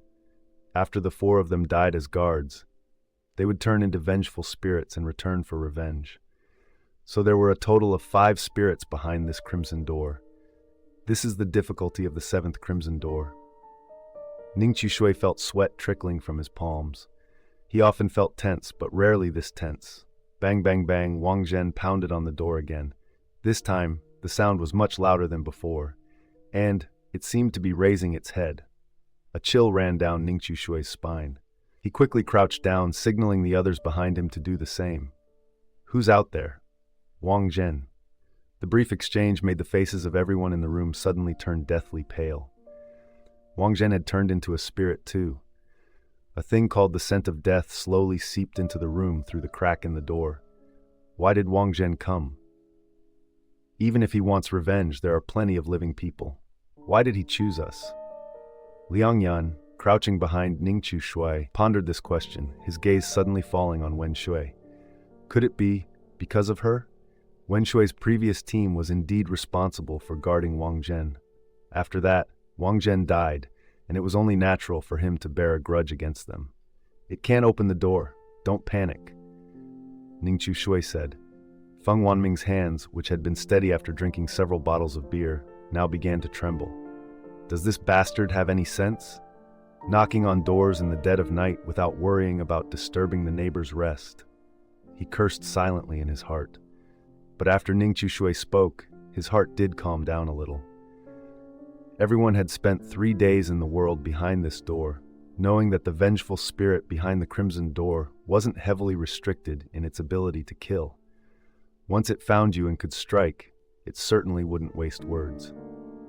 At this moment, it didn't barge in directly but kept knocking incessantly, proving it couldn't enter this door. Open the door. A woman's voice suddenly came from outside the door. Everyone was startled. They were very familiar with this voice. It was Wen Shui's voice. They instinctively looked at Wen Shui in the room. Her expression was a bit strange, but she just shrugged slightly. She wasn't worried about being mistaken for the other. The two sides had just been matching wits, and Wen Shui knew that among the 4 people, including Ning Chu Shui, at least 3 were sharp. Feng Wanming saw that the 3 members of his team weren't moving, and his heart wasn't too tense, but he still felt uneasy. He wanted to stand up and look through the peephole, but as soon as he moved, he heard Bai Xiaoxiao's cold voice from ahead. Don't move. Feng Wanming's body stiffened slightly. Sister Bai, I just want to look through the peephole, not open the door, he said quietly. Bai Xiaoxiao frowned. If you see it, it can see you too. Want to throw away your life? What if it can pull you into an illusion and kill you just by locking eyes? One sentence woke the dreamer. A chill ran down Feng Wanming's spine. That's right. The thing outside was a demon. How could it be treated like an ordinary person? He slapped his forehead twice, wondering why he was so stupid. Wen Shui's voice rang out again from outside. Did you hear that? Open the door quickly. I have important clues. Knock, knock, knock. Open the door now. Hurry up. Hurry up. Wang Zhen kept knocking outside, accompanied by Wen Shui's clear voice. Seeing no one in the room respond, his voice grew increasingly ferocious and frantic. The people inside endured intense mental torment until it finally ended after about 10 minutes. The demon knocking on the door in the hallway seemed to have left this place. Damn it! At this moment, those sitting paralyzed on the floor only then realized their backs were drenched in cold sweat. Feng Wanming cursed a few times under his breath, barely shaking off the fear in his heart, and then said to the contemplative Ning Chu Shui, "Brother Chu Shui, can I stand up now?" Ning Chu Shui said quietly, "Wait another 10 minutes." Feng Wanming nodded. He was scared, but he obeyed. These people had saved his life before, so he almost completely trusted Ning Chu Shui unconditionally. 10 minutes later, Ning Chu Shui winked at Wen Shui, signaling that this time she should go take a look. Wen Shui did not refuse. Everyone was in a cooperative relationship. They couldn't let Ning Chu Shui's group bear all the risks. She walked to the door, took a deep breath, and steeled herself. Wen Shui's fingertips rubbed her ring again, then she slowly stood up and peered through the peephole. However, this single look sent a chill down her spine. Behind the peephole was a blood-red pupil. The moment Wen Shui met its gaze, she heard a vicious voice from outside the door. "Found you!" Seeing this, Wen Shui screamed in terror, hastily retreating, nearly stumbling. Seeing her like this, everyone else grew anxious as well. "It's right outside. It seems to be looking for me. But it probably can't get in during this time." Wen Shui's face had turned deathly pale. Why could Wang Zhen mimic our voices? Could it be related to the ghost raising its head, awakening its ability? Bai Xiaoxiao suddenly spoke. Perhaps it's because the ghost raising its head killed Wang Zhen and awakened the mouth ability. So after death, Wang Zhen turned into a vengeful spirit and also gained the mouth ability. "It seems that's the case for now," Ning Chu Shui said. This was crucial information for them, almost directly related to their survival. Although it seems we now face 5 ghosts at once, at least the abilities of the other 4 ghosts have been greatly restricted by the Crimson Door. For example, Wang Zhen, even though it has the mouth ability, it cannot directly enter the room. Yue Wen earlier seemed to be the same. If I hadn't opened the door back then, Wang Zhen probably wouldn't have died. Saying this, Wen Shui's expression turned grim again. She had always been very strict with herself and shouldn't have made such a low-level mistake. Feng Wanming heard this and couldn't help but say, "So Wang Zhen's death was your fault. No wonder it came looking for us. You schemed against us so cunningly. Why were you as stupid as a pig back then? Even I wouldn't make such a low-level mistake, all right?" Wen Shui shot him a cold, contemptuous glance and sneered. "Right, of course you wouldn't, since you're a fool who trusts everyone. Who knows if the photo of Yue Wen's corpse those people sent in the group was real or fake? Most people who dare to enter this door are old foxes. They're more dangerous than ghosts. Besides, the Crimson Door's prompts were all aimed at the ghost raising its head. I overlooked the possibility of other ghosts being inside this Crimson Door. That's not too foolish, is it?" Feng Wanming was left speechless by her retort. At this moment, Liang Yan, who had been silent for a long time, suddenly spoke. "Wang Zhen's ability is mouth, but why did it come looking for us? Or rather, how did it know we were in this room? Theoretically, only a ghost with eyes could detect our location." After Liang Yan raised this doubt, everyone present was startled. "Exactly. How did it know we were in the room?" Wen Shui whispered. "Could it be that the head-raising ghost downstairs told it?" This sudden remark made everyone's hearts pound wildly. One head-raising ghost was already terrifying enough, but now there were 5 ghosts in the world behind the Crimson Door, and they could even communicate with each other. Some couldn't help but shudder in fear. Today was only the 4th day. They still had to hold out for 2 more days before the bus would arrive. But now, the ghost artifacts they could use on their persons were basically exhausted, and the targets they were supposed to protect had not only all died, but had turned into vengeful spirits returning for revenge. They couldn't think of any way to survive the next 2 days. Were they just supposed to drive around the city fleeing? It probably wasn't the head-raising ghost that told Wang Zhen. There's enmity between them too, Ning Chishui said. Then, he suddenly grabbed Wen Shui's arm, pulled her over to the electrical outlet and asked, "There's a pinhole camera in here. You placed it, right?" Wen Shui was startled by Ning Chishui's rough action, but the anger in her eyes quickly turned to suspicion. "A pinhole camera? It wasn't me. Where would I have found the time to install a pinhole camera here?" Hearing this, Ningqiu Shui frowned. Not Wen Shui? Not good. It seems she's not the only one fishing here. I should have thought of this sooner. His gaze sharpened as he continued searching the room, scouring every hidden corner. Finally, Ningqiu Shui found a listening device in a very obscure corner of the room. Truly hard to guard against. They came here fully prepared. They even managed to get their hands on this. As expected, there are people within the Crimson Door who are more dangerous than ghosts. Things like listening devices definitely couldn't have been brought in from outside the Crimson Door. The mantis stalks the cicada, unaware of the aureole behind. Ningqiu Shui removed the battery from the listening device, shook it in front of Wen Shui, his tone carrying a hint of mockery. Wen Shui's face turned pale. It must be that bitch Mu Yunying. I knew she was trouble from the start. Ningqiu Shui said slowly, this time, we're really in deep trouble. Wang Zhen had now locked his hatred firmly onto Wen Shui. Although it couldn't get in for the time being, Wen Shui also couldn't get out. And while they wouldn't be attacked by Wang Zhen outside at this moment, they also couldn't leave this building, because the head-raising ghost was currently guarding the floor below them. And if nothing unexpected happened, the head-raising ghost and Wang Zhen would stay here. They were practically trapped in this apartment. It's not that bad. At least we're still safe, Feng Wanming said, lacking a bit of confidence. Wen Shui crossed her arms and sneered. It takes effort for you to be so brainless. Otherwise, you wouldn't have dared to walk through that door. Yes, we are indeed safe for now, but have you considered one thing? How are we going to leave here when the mission ends on the 5th day?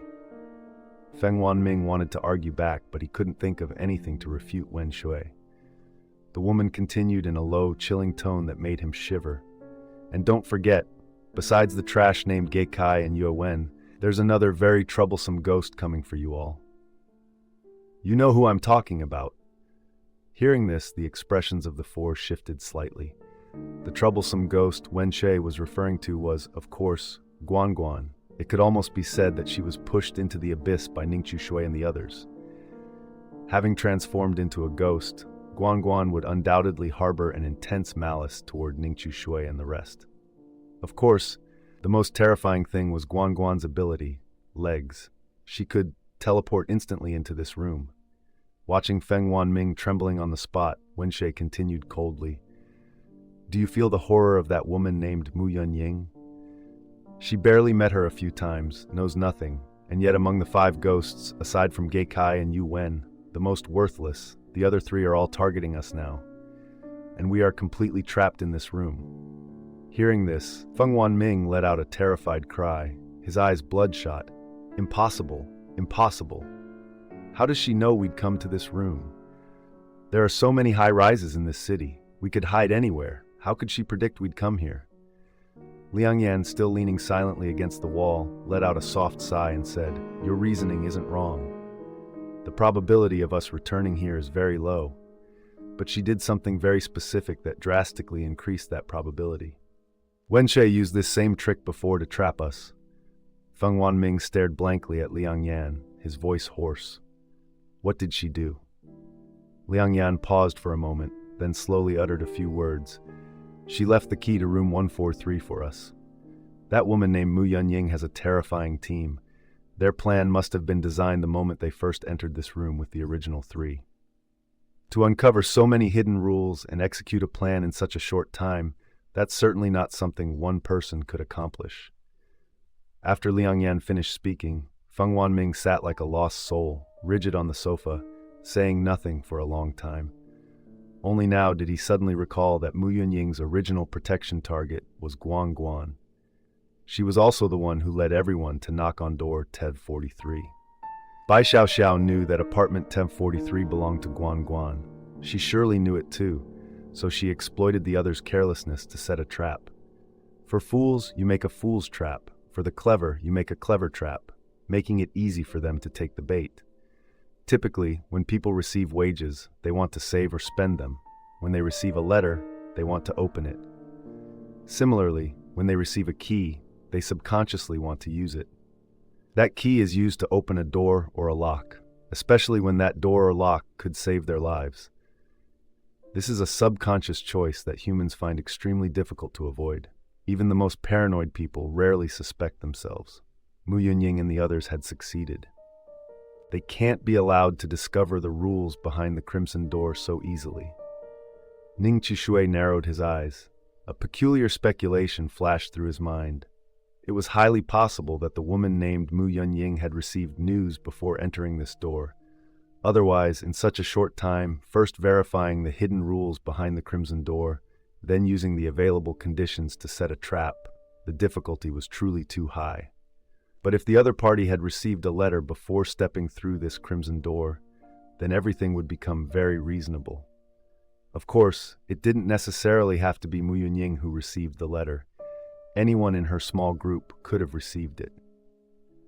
Ning Qishui sent this speculation to Bai Xiaoxiao and Liang Yan via private messages on his phone. He didn't want more people to know about the letter. After understanding the situation, both of them gave Ning Qishui a slight nod. We're currently trapped in this room. Guan Guan holds a deep grudge against us, and her ability is legs. When she reaches the door, our situation will be very difficult. Bai Xiaoxiao took a deep breath, gently rubbing her temples. The situation had reached a deadlock. The head-raising ghost downstairs wasn't leaving, so they couldn't get out of this building. If they tried to use a ghost artifact to leave now, then when the bus came to pick them up on the 5th day, if the head-raising ghost was guarding near that dilapidated bus, they would have almost no chance of returning, unless the others were willing to expend their ghost artifacts to save them. But was that possible? Clearly, it was not. Ning Qishui said, "Actually, right now, Guan Guan is the least of our worries." Mu Yunying's group is quietly manipulating everything. The current situation is basically under their control. Before the 5th day arrives, they will certainly not let us die so easily. Even if Guan Guan wants to come back here, they will definitely find a way to stop her and lead her away. After all, aside from the head-raising ghost, the other 4 minor ghosts have only awakened one corresponding ability, and their own power is heavily suppressed by the Crimson Door. Their threat is limited. And besides Yu Wen, the other 3 minor ghosts don't know where we are. The reason Wang Zhen found this place is definitely because Mu Yunying and the others leaked the information to Wang Zhen through some method. Ning Qishui spoke and pointed at the pinhole camera in the power socket of the room. Having lived here before, Wang Zhen was very familiar with the environment of this rental house. As long as Mu Yunying's group showed Wang Zhen, the ghost, the surveillance footage of Ning Qishui and the others in the room, it would know where to look. If Mu Yunying and the others didn't tell Guan Guan where we are, then the chance of Guan Guan finding us is very slim in a short time. Such a big city. After all, ghosts have limited intelligence. And they need us to continue helping them draw the hatred of the ghost raising its head, so they won't let us die during this time. But the situation isn't any better. We're now like white mice trapped in a cage, at their mercy to be molded. As he said this, Ning Qishui couldn't help but frown. Everything had developed into an extremely unfavorable situation for them. At this moment, the chance to turn things around was very slim. It was precisely in this moment that he felt the terror of the letter. Although he still couldn't fully confirm that Mu Yunying and the others had received the letter's hints, based on the current situation, it was likely 8 or 9 out of 10. Luo Shengmen also wants to kill those who obtained the letter for this reason. A letter this powerful, almost capable of foreseeing the future, where does it come from? A strange thought flashed through Ning Qishui's mind, but he quickly suppressed it. Now was not the time to think about this. "What are you laughing at?" While everyone was silent, the frustrated Feng Yuanming suddenly spoke to Wen Shui, who was not far away. Wen Shui said anxiously, "Of course, I'm laughing at some people who have no brains, think they're extraordinary, and dare to run wild into the 7th Crimson Door. I really don't know what you were thinking at the time." Feng Yuanming's eyelids twitched. "I did it because..." He wanted to say something to refute, but when it reached his lips, he swallowed it back, only staring at Wen Shui with a cold gaze for a long while. "And you think you're smart, but aren't you also trapped here? What right do you have to mock me?" Wen Shui shrugged. casually filing her nails. Think about it carefully. I'm really not that important. After all, there's only a minor ghost, Wang Zhen, looking for me. Aside from disguising others' voices, it has no other abilities. It's restricted by the Crimson Door in every way. When the bus arrives on the 5th day, I just need to open the door, directly use a ghost artifact to tie it up, and then run downstairs. As long as I run fast enough, it won't catch me. After all, the scariest ghost downstairs is now staring at you all, not. Before Wenxue could finish her sentence, Feng Yuanming suddenly lunged at her. One hand grabbed her collar, the other clamped around her neck, his eyes bloodshot. You still want to run? After harming us, you want to leave? Let me tell you, you won't be going anywhere on the 5th day. As long as we can't get out of this room, you'll have to stay here and die with us. Perhaps because he used too much force, Wenxue quickly felt it hard to breathe, and even her vision began to go dark. If someone is strangled, they almost never die from suffocation. Rather, it's because blood can't reach the brain in time, leading to massive brain cell death. Seeing the situation turn bad, Ningqiu Shui immediately stepped forward and grabbed Feng Yuanming's wrist. He possessed terrifying strength. With just a slight exertion of force, Feng Yuanming cried out in pain and let go. Cough, cough, cough. Wenshui's face was deathly pale as she collapsed to her knees, clutching her neck and coughing violently. All right, if you want to kill her, 2 days from now won't be too late. Keeping her around these 2 days might still prove useful. Don't be in such a hurry to strike. Hearing Ning Chishui's words, Feng Yuanming regained a sliver of rationality. He glared fiercely at Wenxue, who was kneeling on the ground, and sneered, You bitch, I'm telling you now, no matter how clever you are, as long as I don't get out of here, you'll die by my hand, you fool. Wenxue lowered her head, silent, her body trembling slightly, as if terrified by the brush with death she had just experienced. Actually, things might not be as bad as we think.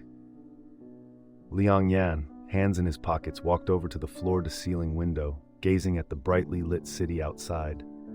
A glint of light flickered deep in his eyes. Ning Shui glanced at Liang Yan's back and asked, Uncle Yan, do you have any thoughts? Liang Yan pulled a 1 yuan coin from his pocket, gently tossed it, and let it fall in his... I also have a lucky coin. Maybe it can bring me some luck.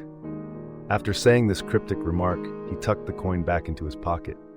Tie Wenxue up. Let's stick to the old routine. Get some rest. There's nothing else we can do for now. The moment he finished speaking, Ning Shui stuffed the sock Bai Xiao had just taken off into Wenshui's mouth, right in front of her. She struggled violently, but it was futile. Soon, she was bound. This scene felt familiar. Only this time, no NPCs came to watch her, and she would no longer pose a threat to everyone. As for the ghost artifacts, most ghost artifacts were unusable by the living. Only a few high-level ones had any effect on humans. Don't look at us like that. Someone here was planning to use the ghost raising its head to get rid of us not long ago.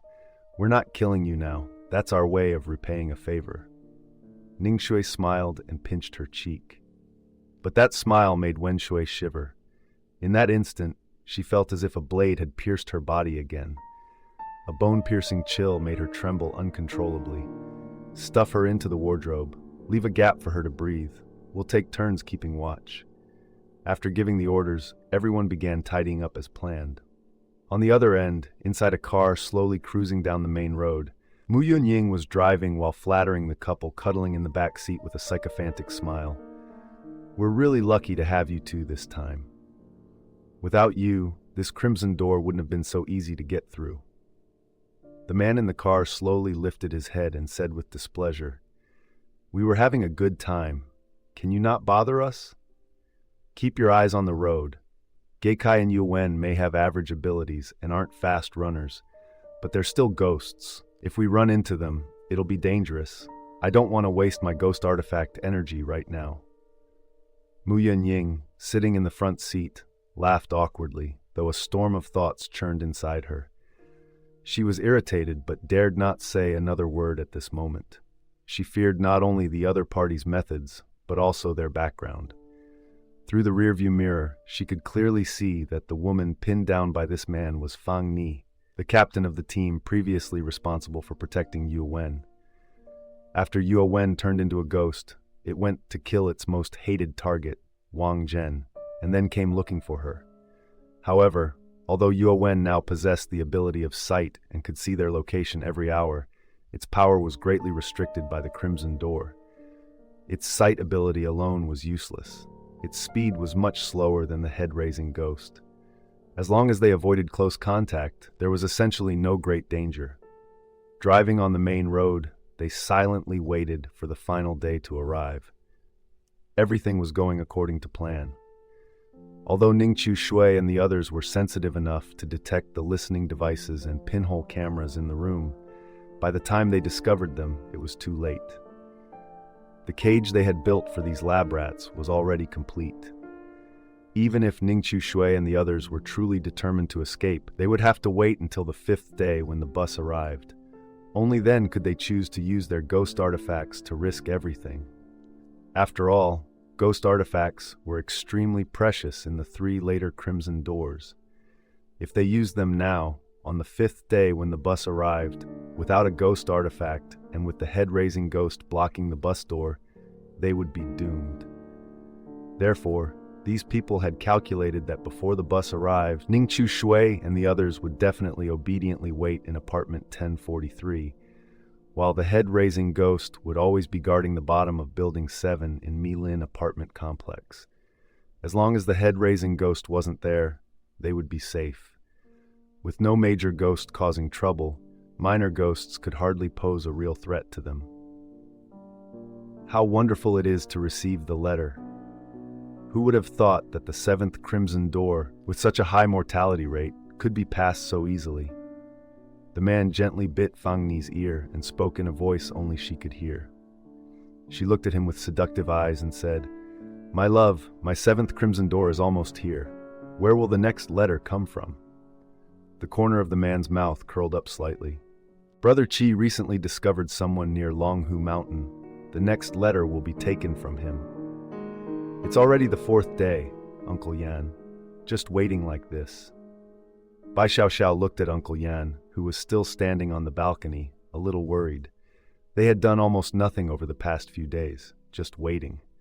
What was troubling was that they didn't even know what Uncle Yan was waiting for. On the 4th day, Bai Xiaoxiao finally couldn't hold back anymore. If they continued waiting like this, by the 5th day, they would definitely have to face the head-raising ghost downstairs. Earlier, Bai Xiaoxiao thought that as long as the ghost didn't catch them immediately, it would switch targets to someone else. But now, things didn't seem to be as she had imagined. When they stood in the hallway outside the apartment complex, they could still see the elevator. The right side encountered a strange malfunction. It kept pacing back and forth between the basement and the 1st floor. This proved the head-raising ghost was still watching them. "Don't rush. Give it more time." Uncle Yan's voice was very calm. On the sofa, Ningqiu Shui and Feng Yuanming also looked toward Uncle Yan. "Uncle Yan, do we still have reinforcements?" Feng Yuanming suddenly became excited. There were still many survivors within this door. If Uncle Yan had truly found reinforcements, the current stalemate might change. Uncle Yan rubbed the coin in his hand, looked toward Ningqiu Shui, and the corner of his mouth lifted. "Qiu Shui, do you feel this experience has been helpful to you?" Ningqiu Shui stared at the coin in Uncle Yan's hand and smiled. "Very helpful. I've learned a great deal." Uncle Yan spun the coin in his palm. It seemed to vanish into thin air. His expression became more serious than ever. "Bringing you and Xiao Xiao along was also to teach you this principle. Ever since the 7th Crimson Door, the greatest threat hasn't come from the ghosts. The death rate in the last 3 doors is so high, mostly because the ghost guests are fighting amongst themselves." Ningqiu Shui seemed to understand something, but his voice still held doubt. "Uncle Yan, for the ghost guests to fight amongst themselves, there must be a reason, right?" Uncle Yan's gaze was calm as water, but it concealed a hardness like metal. Since ancient times, so-called wars have been caused by the ambitions of a few, forcing the majority to pay the price. The last 3 Crimson Doors are the battlefield. Some want to be generals, so there must be others to be cannon fodder. If you want to ask the reason, you must first have the ability to stand before the general. The ghost dwelling also had its rankings. Ningqiu Shui remembered the Luo Sheng men at the top of the list. As he was thinking, a knock came at the door. Bang! Bang! Bang! Hearing the knock, everyone in the room tensed up. Uncle Yan gently rubbed the coin in his pocket, his gaze profound. The person I've been waiting for should be here.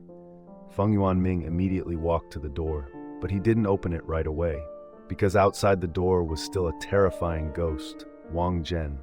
Although Wang Zhen currently held no grudge against them, only against Wen Shui, it was still a ghost. No one knew what would happen if they just opened the door. After following the group for a few days, he had learned to be cautious. Pressing his eye to the peephole, Feng Yuanming saw two people outside the door. One was the ghost Wang Zhen. The other was Jie Kai. Its face was deathly pale, its eyes a terrifying bloodshot red, staring at him through the peephole. Feng Yuanming stumbled back in fright, tripped over the sofa, and fell to the floor. Damn it! Two of them? Seeing this, Bai Xiaoxiao quickly stepped forward. When she also saw clearly the person behind the door, her expression was full of surprise. Why is it him? Our hatred value with Jie Kai should be the lowest. Why did it come to us after death? Could it be that Mu Yunying's group has run into trouble? But this thought only flashed through Bai Xiaoxiao's mind before disappearing. The four little ghosts couldn't compare to the raising head ghost. Within an area as vast as the inner city, finding Mu Yunying's group was nearly impossible. Moreover, even if they were found, they couldn't easily kill so many people. After all, those people were all very cunning and still had a few ghost artifacts in hand. While Bai Xiaoxiao was bewildered, Uncle Yan slowly took a coin out of his pocket. It didn't come for revenge. It came to ask for our help. Hearing this, everyone was surprised. Ask for our help? Help with what? Uncle Yan looked at the three dazed people and asked in return. In the past, we had the most contact with Jie Kai. Do you know who he hated the most? Feng Yuanming thought for a moment and said, definitely Mu Yunying and the others, right? First, Mu Yunying led them out of the safe room 143 in the apartment complex. Then we guarded him so carefully, handed him over to Mu Yunying's group, and before long, he was killed by the raising head ghost. If it were me, I'd definitely skin Mu Yunying alive. Bai Xiaoxiao thought for a while, then frowned and said, by common sense, Jie Kai should hate Mu Yunying the most. Could we have missed some detail? Uncle Yan turned to look at Ningqiu Shui, who was deep in thought. Qiu Shui, what do you think? Ningqiu Shui pondered for a long time, then slowly raised his head and spoke 6 words. He hates the most, Wang Chengshu. Hearing this name, the two beside him were surprised, while Uncle Yan smiled meaningfully. That's right. The person he hates the most should be Wang Chengshu. Feng Yuanming felt his brain burning. Why would he hate Wang Chengshu the most? Clearly, it was he who schemed against Wang Chengshu first. In the end, he was killed by Wang Chengshu's vengeful spirit. Uncle Yan said, because Jie Kai is different from the other three. He was the mastermind, the one who planned everything, and also a mad gambler. He calculated against Wang Chengshu just like the casino dealer once calculated against him. In the end, Wang Chengshu died. In Jie Kai's eyes, Wang Chengshu's death meant he had won. The loser should be eliminated. But Wang Chengshu, after dying, turned into a vengeful spirit and returned for revenge, turning him from a winner into someone with nothing. To a gambler, what is this? 1,000 calculations or failing to calculate a single move. Either way, it doesn't matter, because both types of people are the ones gamblers hate the most. Bai Xiaoxiao finally understood, suddenly thinking of something, and widened his eyes. Uncle Yan, did you deliberately let Mu Yunying's group take the mission to protect Jie Kai and then take the opportunity to let Jie Kai die? Did you foresee from the beginning that the 4 of them would turn into ghosts after death and come back for revenge? Uncle Yan's eyes flickered. Actually, I had this speculation back then. After all, this isn't the first time. The people we protect are so special, it would be a pity not to take advantage of it. Feng Yuanming listened as if lost in a fog, scratching his head and saying, I still don't understand, Uncle Yan. Why did you want Jie Kai to die? Uncle Yan gently rubbed the lucky coin on his fingertip and said calmly, because the living cannot defeat ghosts. But ghosts can. Hasn't it always lost? I'll help it win once. Uncle Yan, do you mean using Geikai to deal with the head-lifting ghost? Ningqiu Shui seemed to see through Liang Yan's intentions, her voice carrying a hint of barely concealed shock. Hearing this, Bai Xiaoxiao and Feng Wanming sitting nearby were also startled. Liang Yan walked over to the peephole, glancing outside, or rather letting Geikai know that he was in the room. Let me rephrase. I want it to replace the head-lifting ghost. Humans cannot fight ghosts. Only ghosts can deal with ghosts. With 3 crimson doors behind us, its difficulty won't easily decrease. So after we help Geikai kill the head-lifting ghost, it will most likely inherit all the skills and power of that ghost, and even become stronger. Bai Xiaoxiao paced back and forth in the room, pondering Liang Yan's idea. His thoughts were mad and unimaginable. But if they could actually pull this off, the entire situation would completely tilt in their favor. Not only could they escape their current predicament, but they could also turn the tables. After all, Geikai had the lowest hatred toward them. Aside from protecting Geikai earlier, they had even turned around to help it eliminate Wang Chengshu, the head-lifting ghost it hated the most. In this context, even the most foolish Feng Wanming could guess that, until everyone else was dead, Geikai would never strike at them. The chessboard would shift in an instant. Thinking of this, the hearts of all 3 began to race. It was at this moment that Ningqiu Shui and Bai Xiaoxiao truly felt the immense pressure radiating from Liang Yan. In silence, he had quietly laid out such a massive trap. Powerful ghost guests always adapt to their circumstances, making the fastest choices and plans based on available conditions. People like me, you'll encounter many in the future, but not all of them will be allies. You must be mentally prepared to deal with them. Liang Yan said to Ningqiu Shui and Bai Xiaoxiao, who were still trembling. As a newcomer, Ningqiu Shui had boundless potential. In Liang Yan's heart, he was more suited to inherit his legacy than Bai Xiaoxiao. Having smoothly passed the trials of the first 3 crimson doors and earned the recognition of Bai Xiaoxiao and Meng Jun, Liang Yan had never doubted Ningqiu Shui's abilities. But his biggest problem was, he was good at guarding against ghosts, but not enough against people. By the 7th door, or even the 8th or 9th, ghosts would no longer be the greatest source of danger. What was truly terrifying were the companions who entered the crimson door together. But the head-lifting ghost is so powerful. After it dies, Geikai will at most awaken the ability of its hand. How could it possibly be a match for the head-lifting ghost? Even if ghosts can kill their own kind, the one who ends up dead will surely be... Is that it? Feng Yuanming frowned. Liang Yan's plan was good, but the problem was that due to the interference of the Crimson Door, the gap in strength between Geikai and the head-raising ghost was far too vast, and it seemed they couldn't do much to help. Were they really going to have to use the last ghost artifact to help Geikai deal with the head-raising ghost? That's exactly why Geikai will come to us for help. Liang Yan narrowed his eyes. In truth, among those 4 little ghosts, the real danger isn't Yue Wen with his eyes or Guan Guan with his legs. It's Geikai, who represents the hands. He's the most cunning one, and also the one who instigated everything. Whether it's ruthlessness or scheming, Geikai far surpasses the other 3. Since ghosts on the same side can sense each other's positions, but Geikai doesn't know where we are, he must have gone to find Yue Wen, the one with the eyes, before coming here. As one of those killed by Geikai, Yue Wen surely hates him too, but in the end he compromised. That proves Geikai is far stronger than Yue Wen. However, in terms of pure strength, Geikai can't compare to Wang Chengshu. But don't forget, Wang Chengshu has a fatal weakness. A fear of heights. If we can lure Wang Chengshu to room 1043, he'll quickly realize his height through the scenery outside the window, and then his weakness of acrophobia will be triggered. In that case, he could kill us, but for another ghost like Geikai, dealing with him becomes much easier. The question is how we lure Wang Chengshu to room 1043. Wen Shui has already given us the answer. With that, Liang Yan took the lucky coin from his pocket and placed it on the tea table before everyone. The head side was facing up. Looking at the coin, Ningqiu Shui fell into deep thought. This door was about to close. Recalling everything that had happened before, he realized he had been far too careless with the others who had also entered the Crimson Door.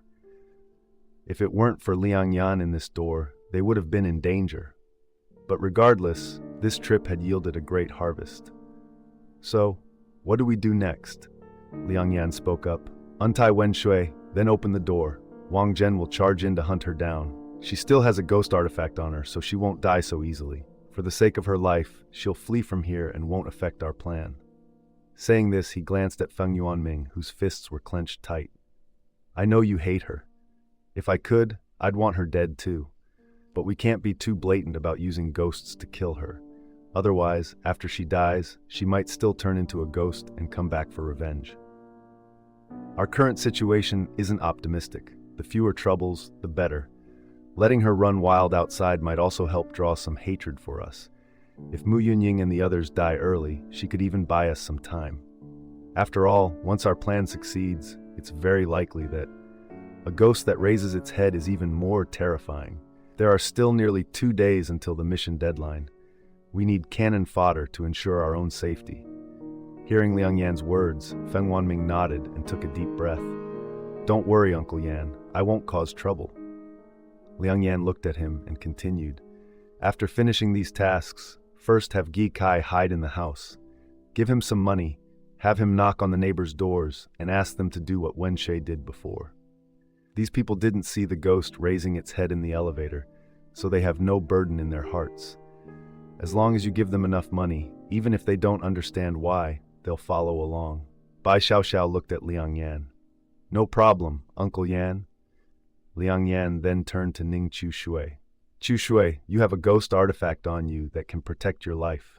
At that time, stand in the room and lure it in. Once it enters the room, I'll immediately pull open the curtains. As for you, old Feng, go lock the front door tight. Feng Wanming nodded vigorously but still hesitated slightly. Uncle Yan, I have one small question. The ghost that raises its head has the ability of feet. When the time comes, if it wants to escape, it can just teleport away, right? Liang Yan glanced at him and said calmly, Good question. Then guess why it didn't teleport directly from downstairs into our room? Feng Wanming, because it's afraid of heights.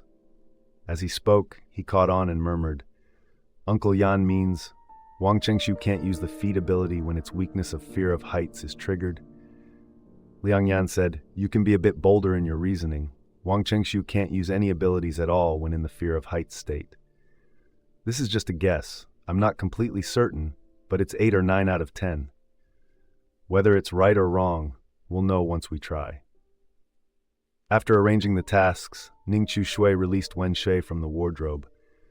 The room had good soundproofing, and they had spoken softly, so there was no worry that Wen Shui had overheard. Untying Wen Shui's restraints, Ning Chu Shui placed a hand on her shoulder and said, You don't need to stay here anymore. We need you to leave. The farther, the better. Wen Shui looked at them and sneered. Now you want to kick me out? Do you take me for a fool?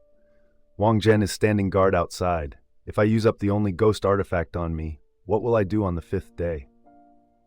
I have to remind you, I'm your only chance to turn this around. Before she could finish, Liang Yan opened the door. Seeing the terrifying shadow outside the door, Wen Shui screamed, immediately pulled out the ghost artifact on her, and bolted out. You bastards, what good does this do you? On the 5th day, I'll be sure to watch with my own eyes as the ghost tears you apart. Wen Shui gritted her teeth and cursed. She brushed past Wang Zhen at the door. The ghost reached out to grab her but was stunned by the light from the ghost artifact on her body. Wang Zhen stood still, coldly watching Wen Shui step into the elevator and leave floor. About 10 minutes later, Wang Zhen slowly stirred, walked to the elevator, and followed. Ge Kai stepped into the room 1 pace at a time, standing before Liang Yan without a word. The bone-piercing chill emanating from it caused the room's temperature to plummet noticeably. Liang Yan silently faced it for a moment, then took out the coin and placed it in its hand. This time, you will surely win, Liang Yan said. The plan commenced. Bai Xiaoxiao went to knock on each neighbor's door. This wasn't an affluent residential area. The people here were all desperate for money. With a little incentive, they quickly agreed. Seeing a large sum of money transferred into his account, a bald middle-aged man cheerfully took the gum coin and stepped into the elevator. Watching that man descend floor by floor, the 4 people in the room were all on edge. Would Liang Yan's plan succeed? If it failed, would they end up torn to pieces? No one knew the answer until everything unfolded. Soon, the neighbor had the head-raising ghost lift its head as instructed. Watching the floor number on the left elevator rise steadily, Liang Yan swiftly covered the display with tape, then turned back into the room, approached the window, and stared intently at the elevator door. Everyone in the room was extremely tense. Though the plan had been meticulously prepared, they were engaging in a very dangerous act. If the head-raising ghost realized it was on the 10th floor, Ning Chu Shui could be killed instantly, even with the protection of a ghost artifact. The elevator door opened, and the middle-aged man stepped out, nodding to everyone in the room, smiling to signal the task was complete, then returned to his own room. After the door clicked shut, everyone focused their attention on the elevator door. Due to the angle, they could only see the elevator door, not what was inside. But the elevator door, which should have closed, remained open. The light inside the elevator cast a trapezoidal patch onto the dark hallway. The emergency exit sign on the corridor emitted a green glow, beginning to flicker abnormally. "Careful, it's in there," Liang Yan warned, his palms sweating. Though they had faced vengeful spirits many times, people like them, who could be killed at any moment, could hardly avoid being tense. Feng Yuanming, responsible for closing the door, felt his legs trembling. Suddenly, the lights in the hallway blazed on. "Huh!" A strange sound echoed like the final gasping breath of a dying man. Immediately after, everyone saw a tall, dark figure appear in the hallway. It was the head-raising ghost, but after regaining its full power, it no longer raised its head, and because of that, everyone could finally see its form clearly. Aside from its deathly pale skin and twisted face, its head was caved in by a large portion, as if struck by something. When everyone looked into its eyes, they felt as if they were frozen solid. What kind of resentment and fury was that? Taking money and losing one's life. This was one of the most regrettable things in life. Not to mention, when it was alive, it had been framed by others. This grievance was immeasurable. Bam! Before everyone's eyes, the terrifying head-raising ghost stepped into the room, standing less than half a step away from Ning Chu Shui. It strangled Ning Chu Shui, but he just stood there, motionless. It wasn't that he was slow to react or paralyzed by fear. He simply couldn't move. In that critical moment, Bai Xiaoxiao was about to rush forward and push the ghost away, but Liang Yan behind him shouted, "You fool! This is the 10th floor!" As he spoke, he pulled open the window curtain. Light from outside flooded in. Seeing the scene outside the window, the head-raising ghost suddenly let out a miserable shriek. Ah! It released Ning Chu Shui, covered its eyes with both hands, turned around and tried to flee, but Feng Yuanming had already rushed to the door. Despite being terrified, he slammed it shut. The head-raising ghost, enraged, turned and strode toward Feng Yuanming, intending to tear him apart, but at that very moment, another cold, dark figure appeared in the room, carrying a dense aura of malice and murderous intent, locking onto the head-raising ghost. The head-raising ghost also sensed this chilling, killing intent. It turned back, meeting the utterly venomous gaze of Geikai. For the next half hour, inside apartment 1034, a scene of horrifying carnage unfolded. That sight left a terrifying trauma etched into the hearts of the 4 witnesses. When the entire room was filled with the thick, coppery stench of blood, Geikai slowly rose from the pile of mangled flesh. It walked up to Liang Yan, staring at him in silence. On its pale face still lingered a trace of confusion. "I won." Its voice was hoarse, as if echoing from some distant place. Then, from its mouth smeared with fresh blood, a ghastly smile slowly spread. "I won," it repeated again. Having said that, Geikai stepped through the pool of blood, advancing step by step to the window, gazing down at the city. "I won!" For the 3rd time, its voice was now filled with madness. Immediately after, Geikai's figure vanished abruptly from the room.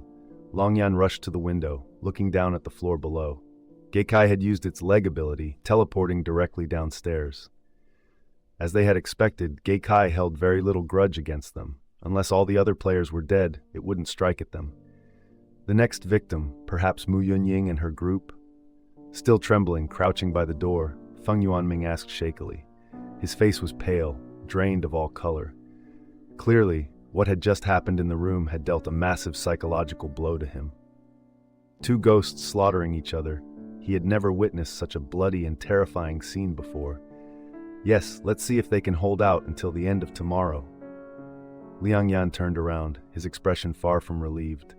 Chu Shui, do you still have that ghost artifact? Ning Chu Shui touched the photo album left behind by the woman in black. It's still here. At that time, Wang Chengshu seemed unwilling to kill him outright, so the protective mechanism of the photo album left by the woman in black had not yet been triggered. Bai Xiaoxiao came out of the bathroom holding a mop, smiling. Let me clean this place up a bit. We still have to stay here tonight. Next, it's those people's turn to have a headache. Feng Wanming let out a cold snort. They got what they deserved.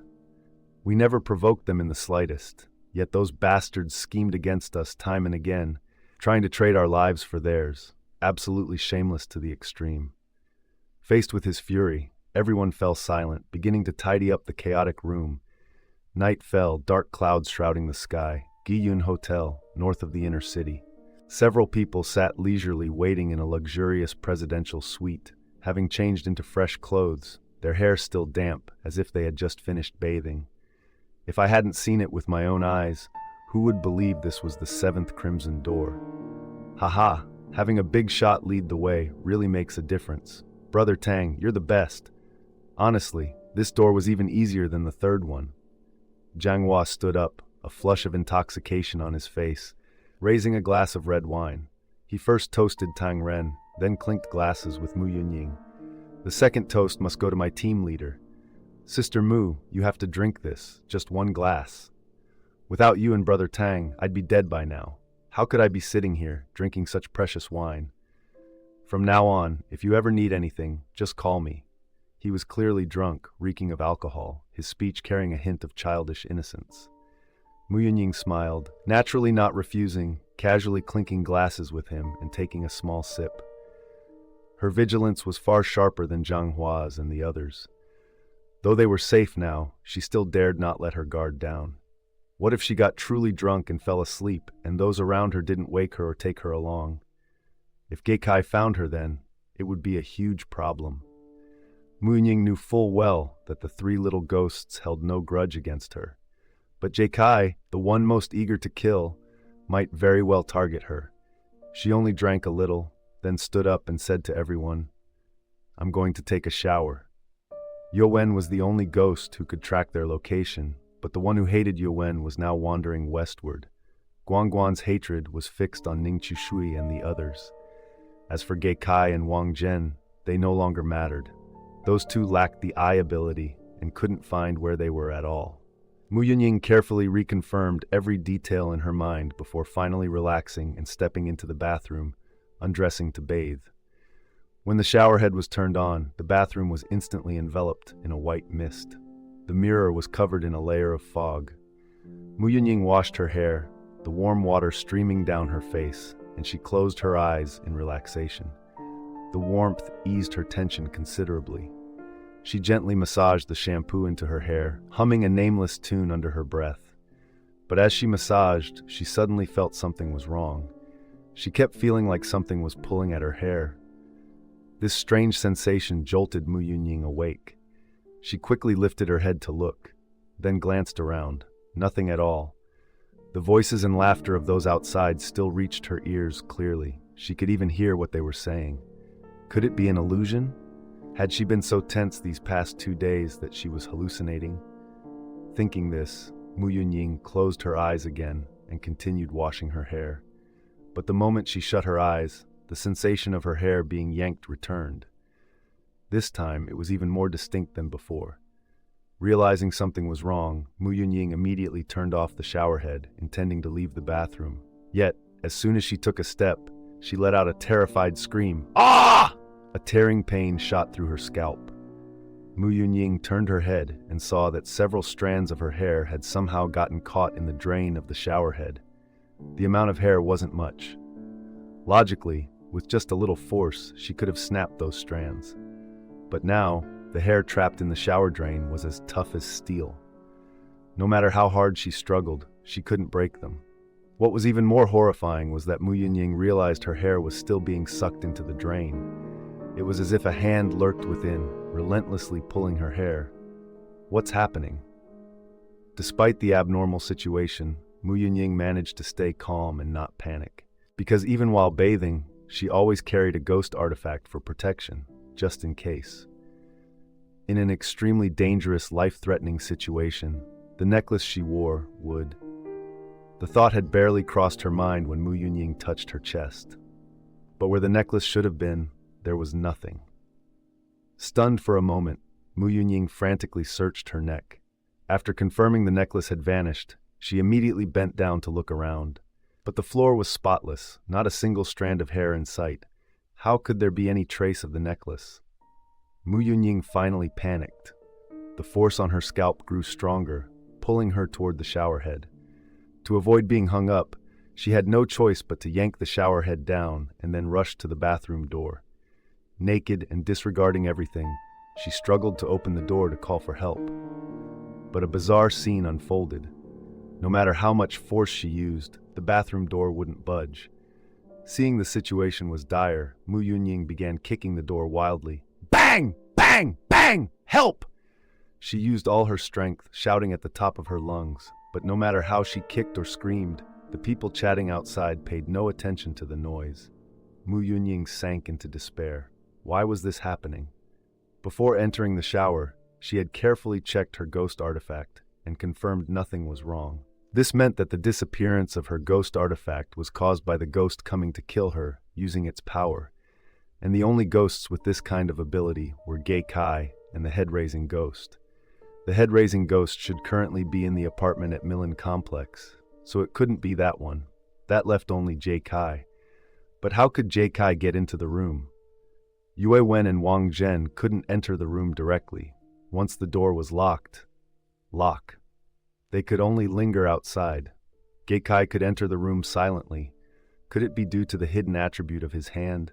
But even so, he should have appeared at the doorway after entering the room. Why could he use the showerhead to attack her? Countless doubts surged in her mind. Mu Yunying did not know that the head-raising ghost at this moment was no longer the original head-raising ghost.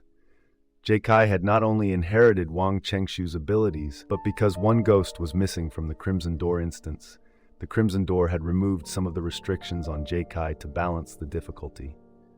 At this moment, countless questions swirled in her head, demanding answers, but there was no time left. Her hair was sucked into the showerhead. The showerhead had already stuck firmly to her scalp, yet the terrifying suction did not stop. Not only did it not stop, but it grew stronger. An excruciating pain radiated from the top of her head throughout her entire body. The fear of death shattered Mu Yunying's rationality. She could no longer maintain her previous composure. Like a rookie, a fool, she screamed for help, madly pounding on the bathroom door, but it was all in vain. Sounds from outside could penetrate in, but sounds from inside seemed blocked by something, unable to escape. In despair, Mu Yunying could only listen to the laughter and clinking of glasses outside, silently waiting for death. No, I can't die here. I've paid too much, prepared too much for this door. Why? Why does it have to be me who dies? I don't want to die. I don't want to die. I don't want to die. Ah! Mu Yunying, realizing she could not escape, began to mutter like a madwoman, kneeling on the ground. As she spoke, a blood-curdling scream rang out, accompanied by the sound of shattering bones. Her eyes wide open, staring at the floor in front of her, both hands gripping the showerhead with all her might. When the last strand of hair was torn away by the suction of the showerhead, her scalp and bones were gradually crushed by that terrifying force, and her blood was also sucked into the showerhead. Ah! After her skull shattered, her brain was also affected. Mu Yunying had never imagined she would die in such a gruesome way, sucked dry of her brain by a showerhead. Soon, her consciousness sank into darkness, her body twitching abnormally. The showerhead did not let go of Mu Yunying even after her death. It kept sucking. until it had crushed Mu Yunying's entire body into fragments, sucking everything through the small holes of the shower head. Only then did it stop. The bathroom became eerily silent, as if nothing had happened. Only the rising steam indicated that someone had just bathed here. The group outside continued laughing and talking, none of them noticing anything unusual in the bathroom. And that idiot was truly stupid. I think his name was Feng Yuanming. Right, that's him. He was in the same team as Ning Chushui. The whole bunch of them were idiots. Earlier in the group, they deliberately flattered a few times, almost got sidelined by them, and still thought they were the big shot, wanting to lead the whole team. Ha ha ha, Brother Tang acted so well, fooling them completely. That was too much. It's their own stupidity, not that we're bad. Brother Tang is right. 20 minutes later, with still no sound from the bathroom, Tang Ren finally furrowed his brow. He looked toward the bathroom door and called out loudly, "Mu Yunying, are you done yet?" "Damn it, taking a bath this long, you think you're soaking in a hot spring?" No reply came from the bathroom. Everyone in the room fell silent. It was then that Tang Ren realized the problem. There was no sound of water in the bathroom at all. This detail flashed through his mind, jolting Tang Ren like an electric shock, instantly sobering him up. He stood up and walked toward the bathroom door, the others following behind. "Open the door," he ordered Zhang Hua, who was drunk beside him. Zhang Hua, also in a drunken stupor, threw caution to the wind. A surge of bravado rose in his heart as he directly twisted the doorknob, and the bathroom door swung open. But the bathroom, which should have held a woman, was now empty. Everyone stared at the vacant bathroom, a bone-piercing chill creeping up their spines. Mu Yunying, a grown woman, had vanished without a trace. "Mu Yunying!" Fang Ni called out loudly. No one answered. She raised an eyebrow. "Did anyone see her come out?" Zhang Hua and the others all shook their heads. Qing Wanwan, sensing the tense atmosphere, timidly asked, Couldn't she have been?" Tang Ren frowned. "Impossible. Yue Wen and Wang Zhen can't get through the door. Only Gai Kai with his hand ability could, but even if it did get in, it would have to leave through the main entrance. We wouldn't have missed that." Hearing Tang Ren's firm response, everyone eased up slightly. They stepped into the bathroom and began to inspect it. "Does everyone smell that thick, coppery scent of blood?" Qing Wanwan asked, her voice trembling. Everyone's faces turned grim. Clearly, they all smelled the overpowering stench of blood in the bathroom, as if a massacre had just occurred here. But strangely, the bathroom was spotless, almost pristine, with not a single trace of blood. So where was that bloody smell coming from? Tang Ren frowned, his hand instinctively reaching for the prayer beads in his pocket. His heart began to race inexplicably. They started eliminating possibilities one by one within the bathroom. The drain, the toilet, even the cabinet that could be opened, all were checked, but nothing was found. Damn it, this is so bizarre. A grown woman just vanished like that? Zhang Hua, reeking of alcohol, looked utterly bewildered. Just then, Fang Ni suddenly noticed the shower head. There wasn't a single drop of water on it. But when Mu Yunying first entered the bathroom, she clearly heard the sound of water running, and there was still lingering steam in the room. After a moment's hesitation, Fang Ni still removed the shower head. She peered into it, and a nauseating stench of blood hit her nose, nearly making her vomit. Fang Ni frowned, instinctively bringing her nose closer to the small holes of the shower head. Ugh! Just one sniff, and she felt sick. Then, her face pale, she pointed at the shower head and said to everyone, "The bloody smell! It's coming from here!" The others immediately crowded around. Tang Ren picked up the shower head, gave it a light sniff, and his expression drastically changed. He gestured for everyone to step back, then aimed the shower head away and turned on the water. After a strange gurgling sound, bright red blood sprayed from the shower head. As the blood flowed out, the thick, nauseating stench of gore intensified. Everyone's faces turned pale, their eyes fixed on the shower head in Tang Ren's hand, a horrifying thought forming in their minds. Could it be that Mu Yunying?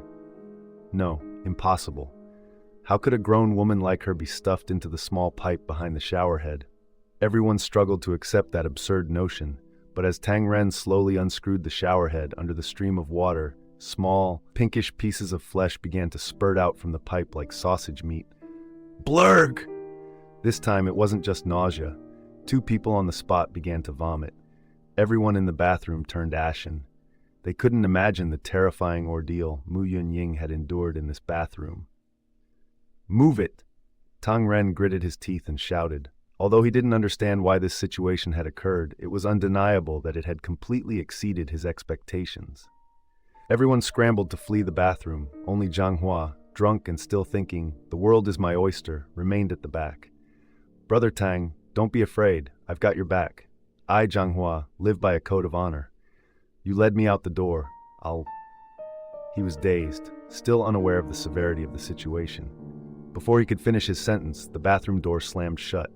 The loud noise jolted Zhang Hua into a bit of sobriety. He felt a chill down his spine. It was freezing, as if someone was standing right behind him. Zhang Hua swallowed hard, slowly turning his head. Those outside heard Zhang Hua's blood-curdling scream, then silence. Seeing this, they didn't dare hesitate and immediately broke down the door to run out. Knowing that ghosts fear heights when they raise their heads, they had carefully booked a room on the 32nd floor, the highest floor of the inn. But now, they deeply regretted that decision, because the elevator was too slow. Finally, the elevator arrived at the 32nd floor, but as the doors opened, Qing Wanwan let out a piercing scream, because she saw a person in the elevator. Guan Guan. Instantly, Guan Guan attacked one of them. Fortunately, that person used a ghost artifact to block Guan Guan. Taking advantage of Guan Guan being restrained, everyone quickly rushed into the elevator and pressed the button for the first floor. When the elevator reached the first floor, they ran out of the hotel like madmen, and in the darkness not far away, 2 bizarre black figures stood under the streetlight, coldly watching them. Tang Ren, who was fleeing, naturally recognized them. He knew those 2 black figures were Wang Zhen and Yue Wen. Seeing them rapidly approaching, Tang Ren felt his head was about to explode. Fear enveloped the remaining people. They quickly got into the car, and Tang Ren started the engine, beginning a frantic escape. On the road, he looked into the rearview mirror, seeing Yue Wen and Wang Zhen getting farther and farther away, his face deathly pale. "Damn it! Damn it!" He slammed his hands on the steering wheel in a frenzy, roaring, his face twisted. "Those 2 ghosts, why are they chasing us? Could they break the rules?" Seeing Tang Ren so agitated, Feng Ni beside him remained calm instead. "Ah, Ren, calm down. Pull yourself together. At least the most dangerous head-raising ghost hasn't appeared yet." Hearing Feng Ni's reminder, Tang Ren gasped for air, his emotions stabilizing slightly. "The letter, where's the letter? Hurry up and take it out. Let me see." At his prompting, Feng Ni quickly pulled out the letter that had been read over and over countless times and handed it to Tang Ren. While driving, he glanced at the letter's contents, his mind already numb, like mud in a swamp. "Damn it, I followed everything the letter reminded me to do. Where did I go wrong?" His eyes gradually turned bloodshot. However, those who had just calmed down failed to notice that in the back seat, through the rearview mirror, there was one more person. Tang Ren couldn't understand it. Clearly, Yu Wen and the other ghosts had no grudges against them, yet now they were relentlessly hunting them down. What had happened? Could it be that the others were already dead? That thought flashed through his mind, plunging Tang Ren's heart into an abyss. No, impossible. They couldn't have died so quickly. "Hurry, call Liu Fengyun." Tang Ren's face turned pale. Feng Ni beside him immediately took out her phone and called Liu Fengyun. She was the one responsible for drawing Yue Wen's attention. Back then, among those guarding Yue Wen, she was the one who talked too much and annoyed Yue Wen, naturally becoming his target afterward. The call connected, and the voice of Liu Fengyun came through from the other end. "Hello, Sister Feng. What's wrong?" Hearing the familiar voice, everyone in the car froze. Liu Fengyun was fine? If she was fine, then why was Yue Wen hunting them down? An inexplicable eerie feeling crept into everyone's hearts, like a vine tightly coiling around them. Rules were supposed to protect all players after entering the Crimson Door. If even the ghosts behind the Crimson Door could ignore the rules, how could they possibly survive? Damn it. Where exactly did I go wrong? This incomprehensible anomaly drove Tang Ren insane. He had done everything right, so why was the result so wrong? At this moment, Tang Ren was completely different from the confident man who had seemed certain of victory before. Not only had he lost his composure, becoming unusually irritable, but he also seemed somewhat mentally broken. Hello, Sister Feng. Why aren't you saying anything? What's going on?"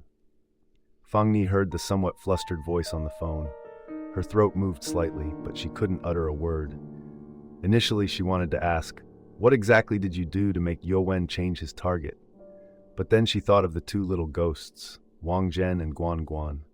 If it was true that Liu Fengyun had done something to make Yue Wen change his target, then what about Wang Zhen and Guan Guan? The targets of hatred for the three little ghosts were all different, yet they had all changed simultaneously. Change target, pursue them together. If we say that humans cause their target of hatred to change, isn't the timing too coincidental? At this moment, Feng Ni had realized that the reason the three little ghosts changed their targets of hatred was not due to themselves, but rather due to some supernatural force. Beep! Feng Ni hung up the phone. "It's not Liu Fengyun," she muttered, a sharp glint flashing in her eyes. Tang Ren frowned and asked, "What do you mean it's not Liu Fengyun?" Feng Ni's tone turned grave. The change in Yue Wen's target of hatred wasn't caused by her. In fact, there is no rigid rule stating that these four little ghosts must attack the target with the highest hatred value. They do this not because they are forced, but because they are influenced by the Crimson Door's rules targeting the Raising Head ghost. In this Crimson Door's prompt, it clearly wrote it, not them. And based on the mission explanation, it can be easily deduced that it here refers to the Raising Head ghost. Therefore, the rules about hatred value that the Crimson Door told us are all aimed at the Raising Head ghost, not the little ghosts. The little ghosts can be influenced, but they won't be forced. Their sudden change in target of hatred is very likely due to external interference. And the thing capable of interfering with these little ghosts, besides the Crimson Door's rules, can only be the Raising Head ghost. Hearing this, everyone in the car was stunned. The Raising Head ghost? But isn't it currently trapped in the Milin apartment complex? Could it be that it hasn't captured its target of hatred for a long time, so its own target has changed? The car sped through the night. Feng Ni tried her best to stay calm and analyze, but no matter how she reassured herself, cold sweat kept beading on her forehead. Perhaps that's it. The problem now is that the situation has arisen too suddenly. We have too few clues. We simply can't analyze it. Earlier, they had been able to quickly control the situation because Tang Ren had the letter, not because of their own intellect. Now, with the sudden change in circumstances, the contents of the letter were completely useless for their current predicament. Having lost the aid of the letter, Tang Ren, who was usually calm, seemed to have become a different person. He drove like a madman through the night, screaming wildly in his heart. Why? Why is this happening? The letter the organization provided him had always allowed him to seize the initiative and quickly find a path to survival. That was also the reason he dared to recklessly enter the seventh Crimson Door. However, Tang Ren never expected that the ever-reliable letter would encounter an unexpected malfunction in this seventh Crimson Door. The prompt it brought had become invalid. Just as Tang Ren was in a state of confusion, Feng Ni, sitting beside him, suddenly asked a question that sent chills down everyone's spine. "Qing Wanwan, Sun Fengyan, who is the person sitting between the two of you?" Upon hearing this, Qing Wanwan, already timid by nature, trembled even more violently. She and Sun Fengyan hurriedly looked toward the middle seat, but clearly there was no one there. "Sister Feng, it's late. Don't scare people like that. There are only 4 of us in the car. Who else could be here?" After the initial fear subsided, Qing Wanwan glared at Feng Ni with annoyance and reproach. However, Feng Ni slowly raised her hand, pointing at the rearview mirror inside the car, her voice trembling. "Then who is that?" The two in the back followed the direction of her finger and instantly froze. They saw in the rearview mirror, between Qing Wanwan and Sun Fengyan, a man was sitting. The man had his head lowered, his face unclear. He sat silently between the two of them, yet neither of them had sensed anything, not even a trace of his figure inside the car. "Damn it! Brother Tang, stop the car! He's in the mirror!" Sun Fengyan's face turned deathly pale as she screamed in panic. Tang Ren's expression was extremely grim, dark as if it could drip water. "Can't stop! There's a ghost chasing us from behind." At that moment, Sun Fengyan saw the man in the mirror slowly reaching a pale white hand toward her neck. In the critical moment, she finally couldn't hold back and cursed at Tang Ren. "Damn it, Tang Ren! Stop the car for me! He's going to kill me!" Hearing Sun Fengyan dare to curse him, Tang Ren, already irritable, grew even angrier and immediately snapped. "If you don't want to ride, then get out." With that, he slightly slowed down. Of course, Tang Ren wasn't being kind. It was because several terrifying ghosts were still chasing them from behind. At this moment, having someone jump out of the car was actually a good thing for the remaining passengers.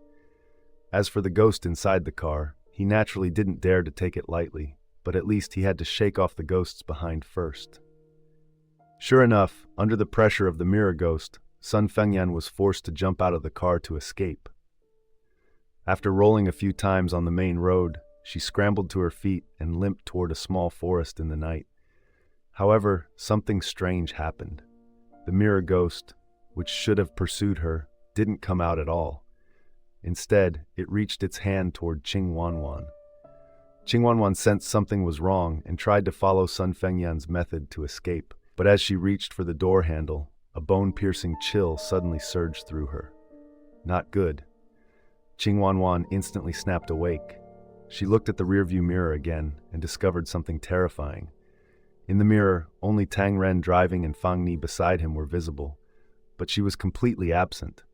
In that moment, Qing Wanwan realized she had been pulled into the world inside the mirror. She slowly turned her head. The pale man sitting beside her slowly lifted his head, revealing a ghastly grin at her.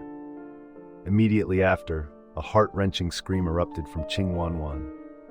The rearview mirror in the car suddenly showed a patch of bright red, as if fresh blood was gushing out, making it impossible to see clearly what had actually happened inside the mirror.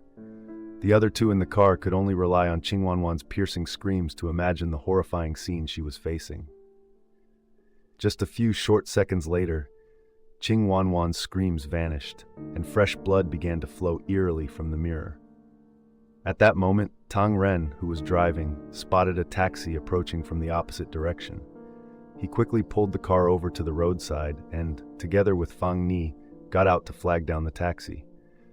As soon as they got in, he shoved a wad of cash at the driver, ordering him to drive straight in some direction without looking back. The taxi driver had no idea what was going on, but seeing such a large sum of money, he agreed and drove straight ahead as Tang Ren instructed. Along the way, the driver secretly observed this strange couple. At first, he thought they were criminals, but now it seemed otherwise, since neither of them carried any weapons. Confirming his safety, the driver felt somewhat relieved and focused on driving. The two in the back carefully checked the rearview mirror. Seeing that the ghost wasn't following, they finally breathed a sigh of relief. Ring, ring, ring. They had barely settled down for a moment when the sudden ringing of a mobile phone made them jump. Tang Ren looked at the phone in his hand, his breathing growing heavy, his eyes bloodshot. This call. Who was it? After hesitating for a long time, Tang Ren gritted his teeth and pressed the screen button, discovering it was a group call. This made him breathe a little easier. After connecting, he heard an unfamiliar voice. "Hello, I'm Liang Yan. Can you hear me clearly?" After a moment's hesitation, Tang Ren replied, "I can hear you." "Liang Yan, what's going on? Why are you calling out of the blue?" Liang Yan calmly answered, "Is this Tang Ren? I saw your profile picture in the group. Is Mu Yunying still alive?" Tang Ren said, "She's dead." Liang Yan was silent for a moment, then asked, "How many survivors are there on your end?" Tang Ren thought carefully. "Not many. If the one who jumped out of the car isn't dead, then there are 4 of us left." Liang Yan said, "Did you encounter a ghost?" Tang Ren thought for a moment. "We just encountered one." Liang Yan nodded.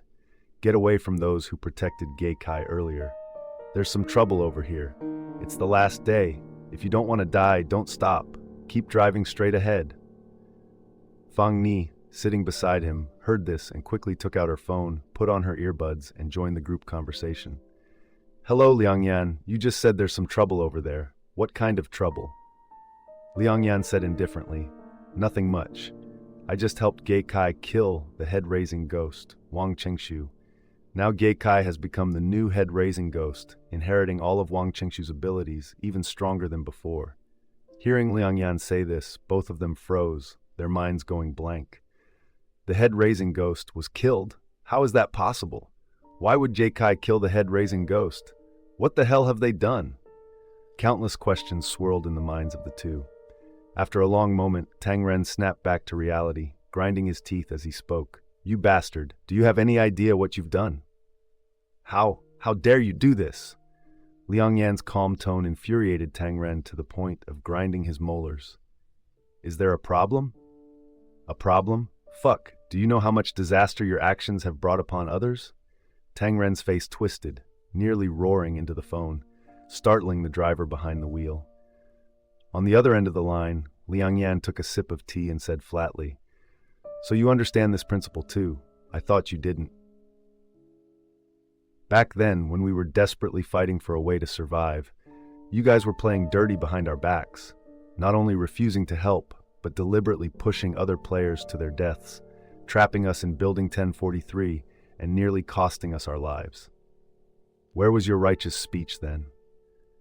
Hearing this, Tang Ren's throat tightened as if choked. His face flushed red, fists clenched, and he growled, "Spare me the preaching. What benefit would killing those players bring us? That's all just your selfish speculation." Liang Yan, unfazed by his aggressive tone, savored the tea's fragrance and continued, "Mr. Tang, though I can't be certain it was you, you must have seen it." Tang Ren frowned at this. "What are you talking about? Seen what?" "The letter." At those two words, not only Tang Ren but even Feng Ni, sitting beside him, jolted. How did the other party know they had the letter? Could it be that the other side had one too? At the thought of this possibility, Tang Ren's already cold heart turned to ice. "What are you talking about? I don't understand."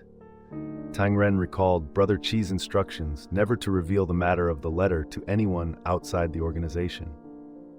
Even if it was exposed, they had to silence the witnesses after returning to the real world. The reason he had dared to show the letter to others before was because he knew their backgrounds well. After using them, he could make them disappear forever back in reality. If even a shred of information leaked to the opposing organization, they would never let him off. On the other end, Liang Yan merely smiled faintly at his response. "Denying it is fine. I'm not looking for an answer.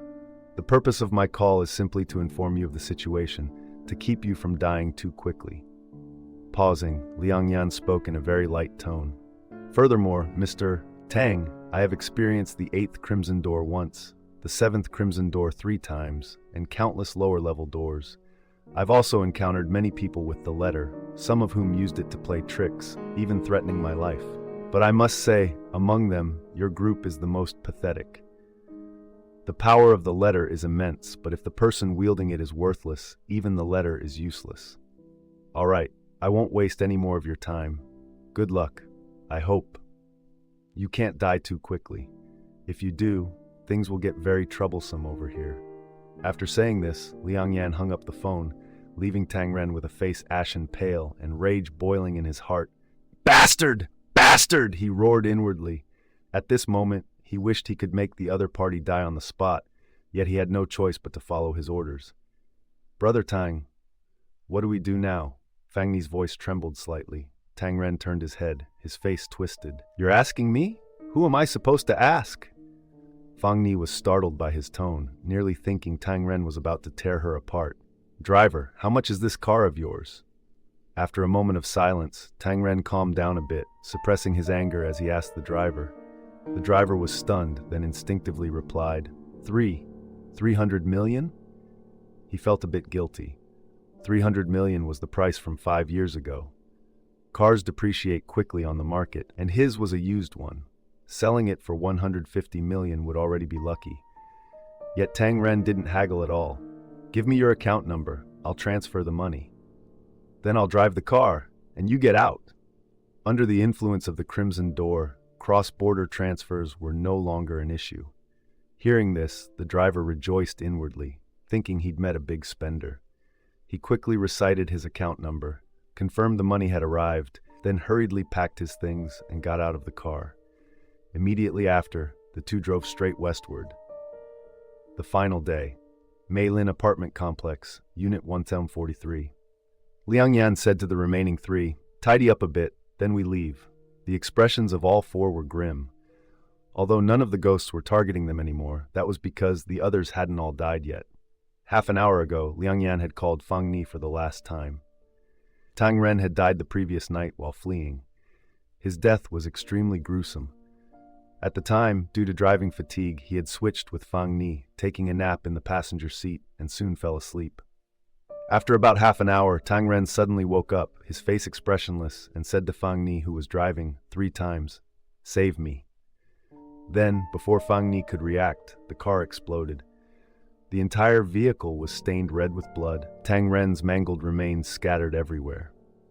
Feng couldn't drive the car away without quickly being discovered by the police. She had no choice but to drive the car into a large lake.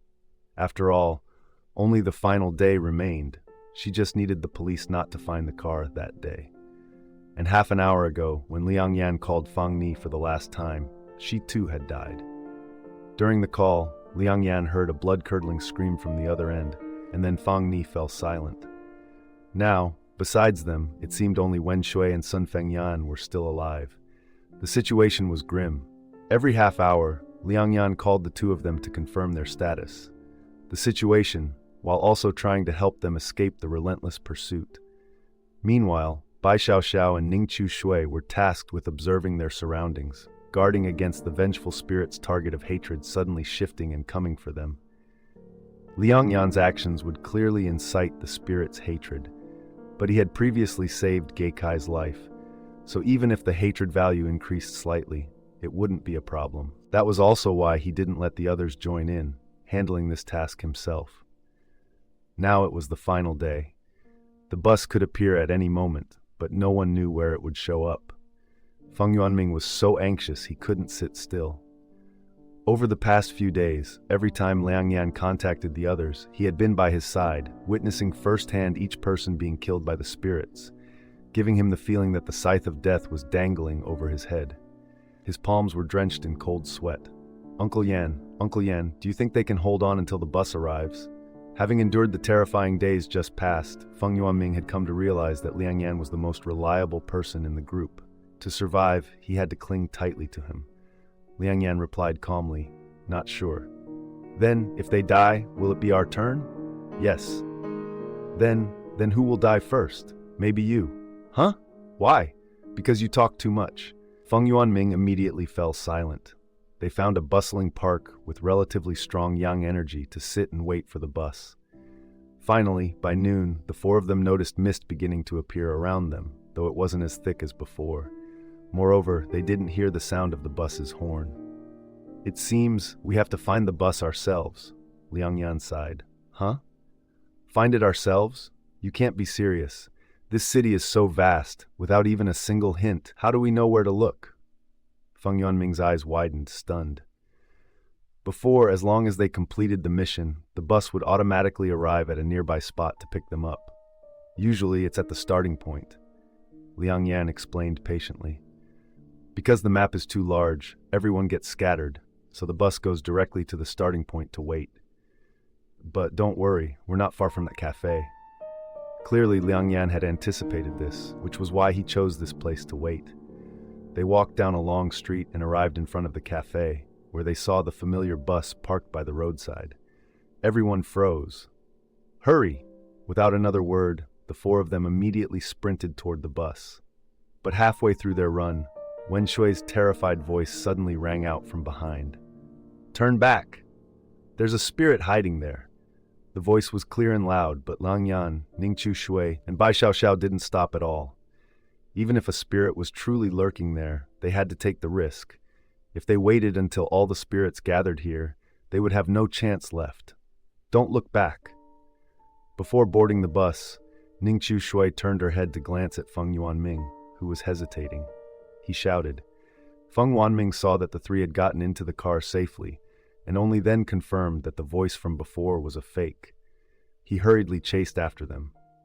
However, that momentary hesitation cost him his last chance at survival. Just as his foot touched the car's step, a deathly pale hand suddenly shot out from behind and clamped tightly around his neck. Feng Wanming's eyes flew wide open, filled with sheer terror. The next moment, his vision began to spin, until he saw his own headless corpse, and he realized his head had been twisted off by the ghost. Aye! So I'm dead, all because of a single moment of hesitation. Yet, not long after Feng Wanming died, two figures emerged from the mist. They were Wen Zhui and Sun Fengyan. Both women saw the terrifying ghost guarding the car and froze, unsure of what to do. Just then, Liang Yan stuck his head out of the car and said to them, "Hurry and get in the car. It just killed someone, so it can't attack anyone else for now."